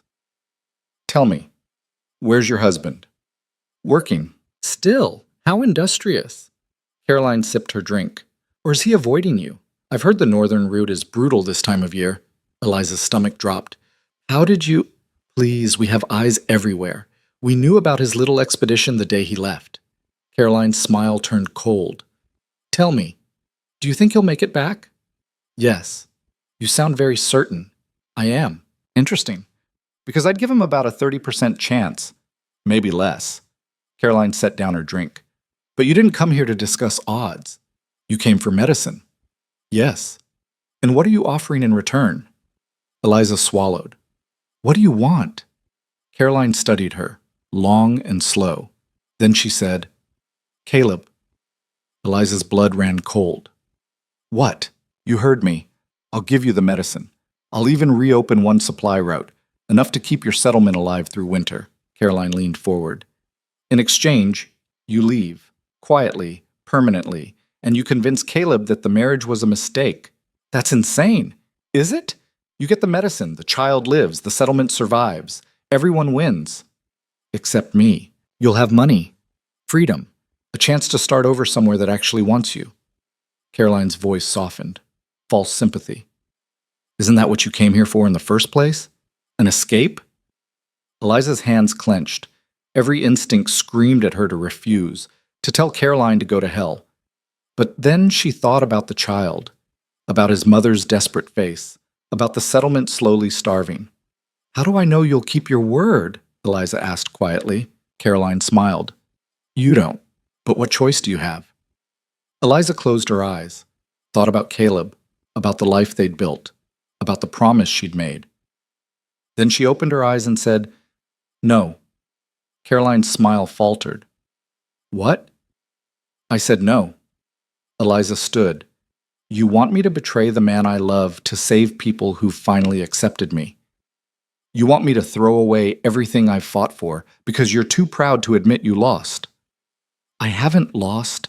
Yes, you have. Because Caleb chose me. Not because I was useful. Not because I brought land or money or connections, but because he wanted to, and you can't stand that. Caroline's face hardened. You're making a mistake. Maybe, but it's mine to make. Eliza turned toward the door. That child will die, Caroline called after her, and it'll be your fault. Eliza stopped, turned back. No, she said, it'll be yours, because you had the power to help and chose not to. You used a sick child as a bargaining chip, and that says everything about who you are. She walked out, left Caroline sitting there, and didn't look back. The ride back was brutal. Eliza pushed her horse hard, harder than she should have, because she needed to get back, needed to find another solution, needed to prove that refusing Caroline had been the right choice. But doubt crept in. What if the child died? What if she'd just condemned him by saying no? What if... She shook her head. No. There had to be another way. She reached the settlement 5 days after she'd left, exhausted, half-frozen, empty-handed. Sarah met her at the edge of town. Did you? No. Sarah's face fell. But I have an idea, Eliza said quickly. Is the child still alive? Barely. His fever broke yesterday. He's weak but stable. Relief flooded through her. Thank God. What happened with Caroline? I'll tell you later. Right now I need to talk to Warren. She found him in the main lodge, told him everything, Caroline's offer, her refusal, the realization that had hit her on the ride back. We can't rely on the valley, Eliza said. Not now, not ever. So we need to build something better. A network of settlements that support each other, share resources, trade fairly. Warren stared at her. That would take months, maybe years. Then we start now. Eliza pulled out a map she'd been working on. These settlements already said they'd help. We expand from there. Build relationships. Create alternatives. And in the meantime? In the meantime, we ration. We hunt. We survive. She looked at him, just like we always have. Warren was quiet for a long time. Then he nodded. All right, let's try it. The next 2 weeks were a blur. Eliza sent more letters, made more deals, coordinated hunting parties and rationing schedules. The settlement stabilized. Not comfortably, but enough. And then on the 13th day, a rider appeared on the horizon, then another, then 3 more. They were back. Caleb was back. Eliza ran. She didn't care who saw, didn't care how it looked. She just ran. Caleb dismounted, exhausted, his face gaunt, a bandage wrapped around his left hand. But alive. Alive. Eliza slammed into him, nearly knocked him over. He caught her, held her tight. I told you I'd come back, he said hoarsely. You're an idiot. I know. Don't ever do that again. I won't, I promise. She pulled back, looked at him, really looked at him. He'd lost weight, had new scars, looked like he'd been through hell, but his eyes were the same. Did you get it? She asked. Yeah, not as much as I hoped, but enough. Relief crashed over her. And you? Caleb asked. What happened while I was gone? A lot. Tell me. So she did. The fire, the negotiations, Caroline's visit, her trip to the valley, everything. Caleb listened without interrupting. When she finished, he said, You went to the valley alone. Yes. To ask Caroline for help. Yes. And she tried to make you leave me. Yes. And you said no. Of course I said no. Caleb stared at her. Why? Why? Because I love you. Because this is my home. Because... She stopped. Because I'm not going anywhere. His expression cracked. And then he was kissing her, hard and desperate and full of 6 weeks of fear and loneliness and love. When he pulled back, he said, Marry me. Eliza laughed. We're already married. For real this time. No contract. No deal. Just us. He took her hands. I want to stand in front of everyone and choose you, not because I have to, but because I want to, because you're the best thing that's ever happened to me, and I don't want there to be any doubt. Eliza's eyes stung. You're serious? Completely. Then yes, yes. Caleb kissed her again, and this time the entire settlement cheered. The problem was, the valley hadn't given up. 2 days after Caleb returned, Warren received a letter. Caroline's father. Formal. Cold. A final offer. The valley would restore all supply routes, provide food and medicine through winter, even offer favorable trade terms. In exchange, Caleb stepped down as foreman. They're still trying to control us, Roy said. Warren nodded. And if we refuse? Then they cut us off completely. Make sure no one else trades with us either. Silence. Caleb sat at the table, his expression dark. How much influence do they have? Enough. The settlements we've been working with, they'll be pressured, threatened. Some will fold. And the ones that don't? The valley will make their lives hell. More silence. Finally, Thomas spoke up. What if we didn't need them? Everyone turned to look at him. I'm serious. What if we built something they couldn't touch? A coalition of settlements that operate independently, that don't bow to the valley's threats. That would take years, Warren said. Maybe, but we've already started. We have relationships, trust. What if we formalize it? Make it official? Caleb leaned forward. You're talking about an alliance. I'm talking about survival, about making sure no single family or settlement ever has this kind of power again. Warren shook his head. It's too ambitious, too risky. And giving in to the valley isn't? Thomas looked around the table. We have a choice. We can keep letting them dictate our lives, or we can build something better. The room erupted into debate. Arguments flew. But Eliza saw something underneath the chaos. Hope. Real hope. That night, she and Caleb sat by the fire. They're actually considering it, Caleb said. A real alliance. Good. It might not work, but it might. Eliza leaned against him. And that's worth fighting for. Caleb was quiet for a moment. Then, when I was out there on the road, I kept thinking about you, about this place, about what we were building. He paused. And I realized something. This isn't about the valley anymore. It's about us. About proving we can survive on our own terms. And can we? I don't know. But I want to try. Eliza smiled. Then we'll try together. He kissed the top of her head. And they sat there watching the fire, planning their future. The next month was chaos. Caleb and Thomas traveled to neighboring settlements, pitched the idea of an alliance.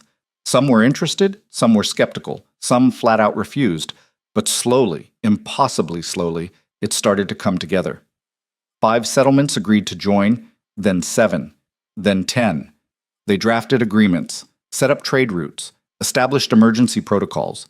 It wasn't perfect. There were arguments, setbacks, moments where it seemed like the whole thing would collapse. But they kept pushing, and gradually, something real started to form. A network, a community, an alternative to the valley's control.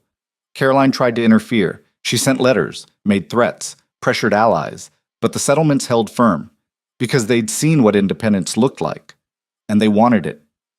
3 months after Caleb returned, the alliance was officially established. 12 settlements, operating independently, supporting each other.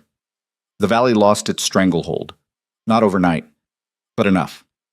And for the first time in 20 years, Caleb's settlement didn't owe anyone anything. They were free. The wedding happened in spring, not because they had to, but because they wanted to. The entire settlement showed up. So did representatives from the allied settlements. It was small, simple, perfect. Eliza wore a dress Sarah and Margaret had helped her make. White lace, simple cut, beautiful. Caleb wore his best shirt and looked at her like she was the only person in the world. They stood in front of everyone, hand in hand, and said the words that made it real. Roy, acting as officiant, smiled. By the power vested in me by absolutely no one, I pronounce you husband and wife. Again. Everyone laughed. Caleb kissed her, and the settlement erupted in cheers. At the reception, Warren pulled Eliza aside. I owe you an apology, he said. Eliza blinked. For what?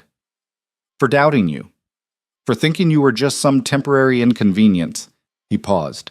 You saved this place. You know that, right? I didn't. Yes, you did. You stood up when no one else would. You fought for people who didn't even like you. You refused to give up. Warren's voice was gruff. This settlement is better because you're in it. Eliza's throat tightened. Thank you. Warren nodded, then walked away, leaving Eliza standing there, trying not to cry. Sarah appeared with a cup of something alcoholic. You okay? Yeah, just... Eliza laughed. I can't believe this is real. Better get used to it. You're stuck here now. Good. They clinked cups, and Eliza looked around at the celebration, at the people who'd become her family, at the place that had become her home, at Caleb laughing with Roy across the room, and she thought about the woman she'd been a year ago. Lost. Invisible. Desperate. That woman was gone. In her place stood someone stronger, someone who'd learned that survival wasn't about being perfect, it was about showing up, about fighting, about refusing to disappear. Years later, when people asked Eliza how she'd ended up in the mountains, she'd smile and say it was a long story. But the truth was simpler. She'd been broken, and then she'd put herself back together. Not because someone saved her, but because she'd finally learned to save herself. And along the way, she'd found something she never expected. A home. A purpose. A love that didn't ask her to be anything other than exactly who she was. The settlement thrived under the alliance. Trade flourished. New families arrived, children were born, and through it all, Eliza and Caleb stood side by side, building, growing, fighting for the life they'd chosen. It wasn't always easy.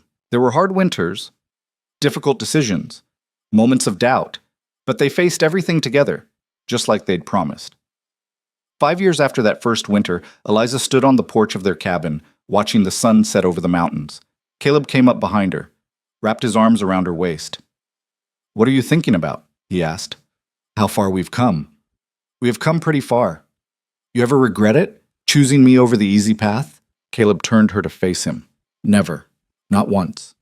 Not even close. Even when things got hard? Especially then. He smiled.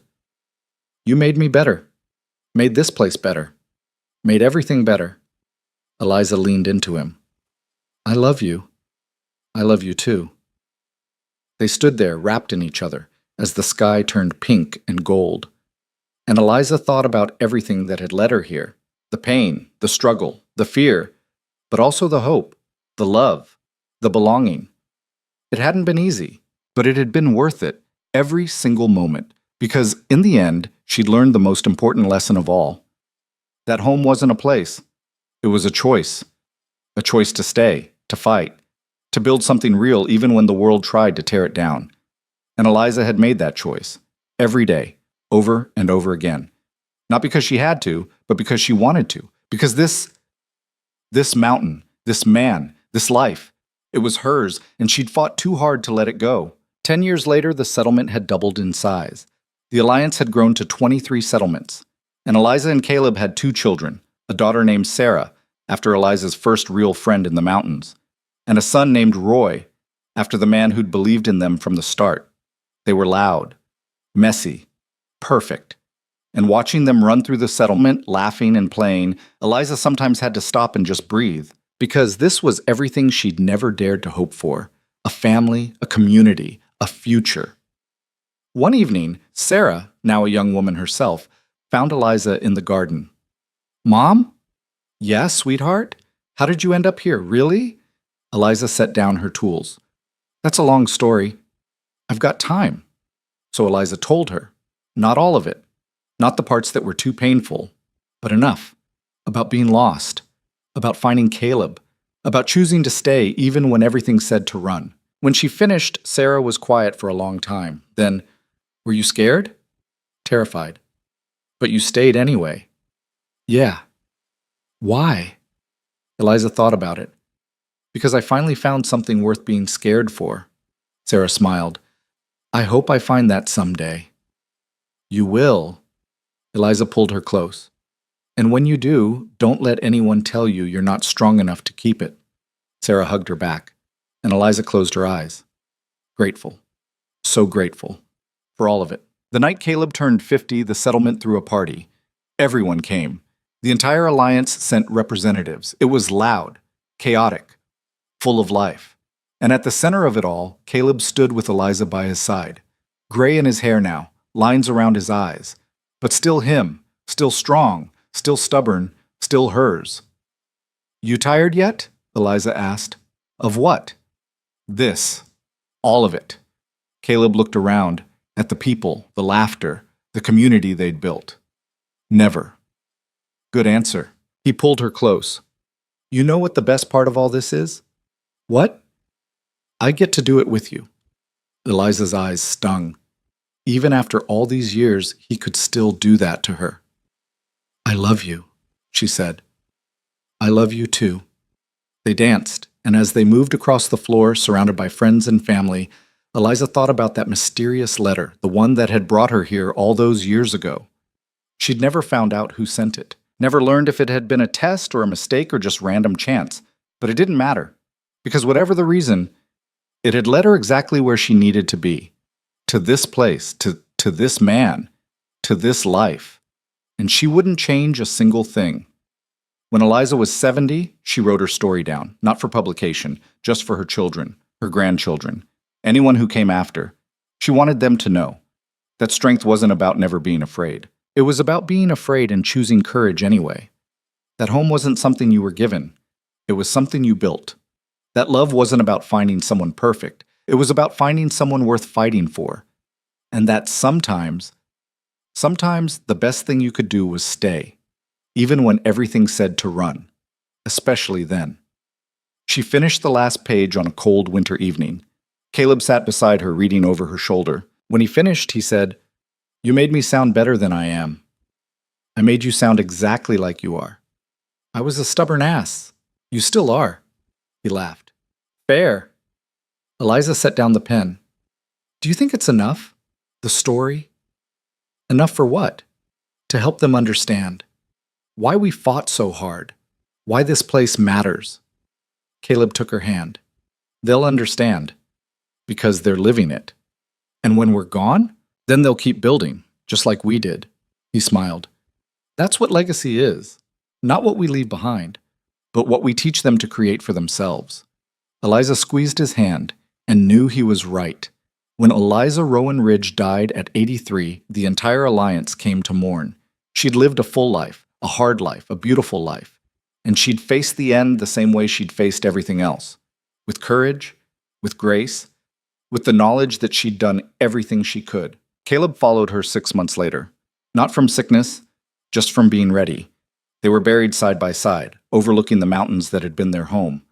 And at the funeral, her granddaughter read from the story Eliza had written, the part about choosing to stay, about refusing to be invisible, about building something real in a world that tried to break you. When she finished, she looked out at the crowd and said, "My grandmother taught me that survival isn't about being perfect. It's about showing up. It's about fighting.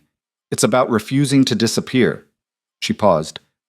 "And she taught me that home isn't a place. It's a choice to stay, to build, to love, even when it's hard." Another pause. "So that's what we're going to keep doing. We're going to keep building, keep fighting, keep choosing this place, this community, this life." She smiled through her tears, because that's what they would have wanted, and because, her voice broke, because it's what they taught us to do. The crowd stood, and as one, they said, "We stay." 2 words, simple, powerful, a promise, a legacy, a choice. And in the mountains, where the wind still howled and the winters still killed the unprepared, the settlement stood strong, not because it was easy, but because the people who built it had learned the most important lesson of all, that survival wasn't about avoiding pain. It was about finding something worth enduring it for, and then refusing to let go. No matter what. The end. Epilogue. 50 years after Eliza's death, the settlement had become a town. The alliance had grown into a federation. And the valley had finally learned to respect them. Because the people of the mountains had proven something the valley never understood, that real strength doesn't come from control. It comes from community, from choosing each other, supporting each other, building something together that no one could destroy. And at the center of the town, there stood a monument, a simple stone marker. It read, "In memory of Eliza Rowan Ridge and Caleb Ridge, who taught us that home is not a place, but a choice, and that the bravest thing you can do is stay." Every year, on the anniversary of their wedding, the entire federation gathered. They told stories, shared memories, passed down the lessons they'd learned, and they renewed their commitment to stay, to fight, to build, to choose courage over comfort, community over isolation, love over fear. Because that's what Eliza and Caleb had taught them, not through perfection, but through persistence, through showing up every day and choosing to make something better, even when it was hard, especially when it was hard. And in a world that tried to make people small, they'd shown everyone what it meant to stand tall. Not because they were never afraid, but because they chose courage anyway. Not because they never wanted to run, but because they chose to stay.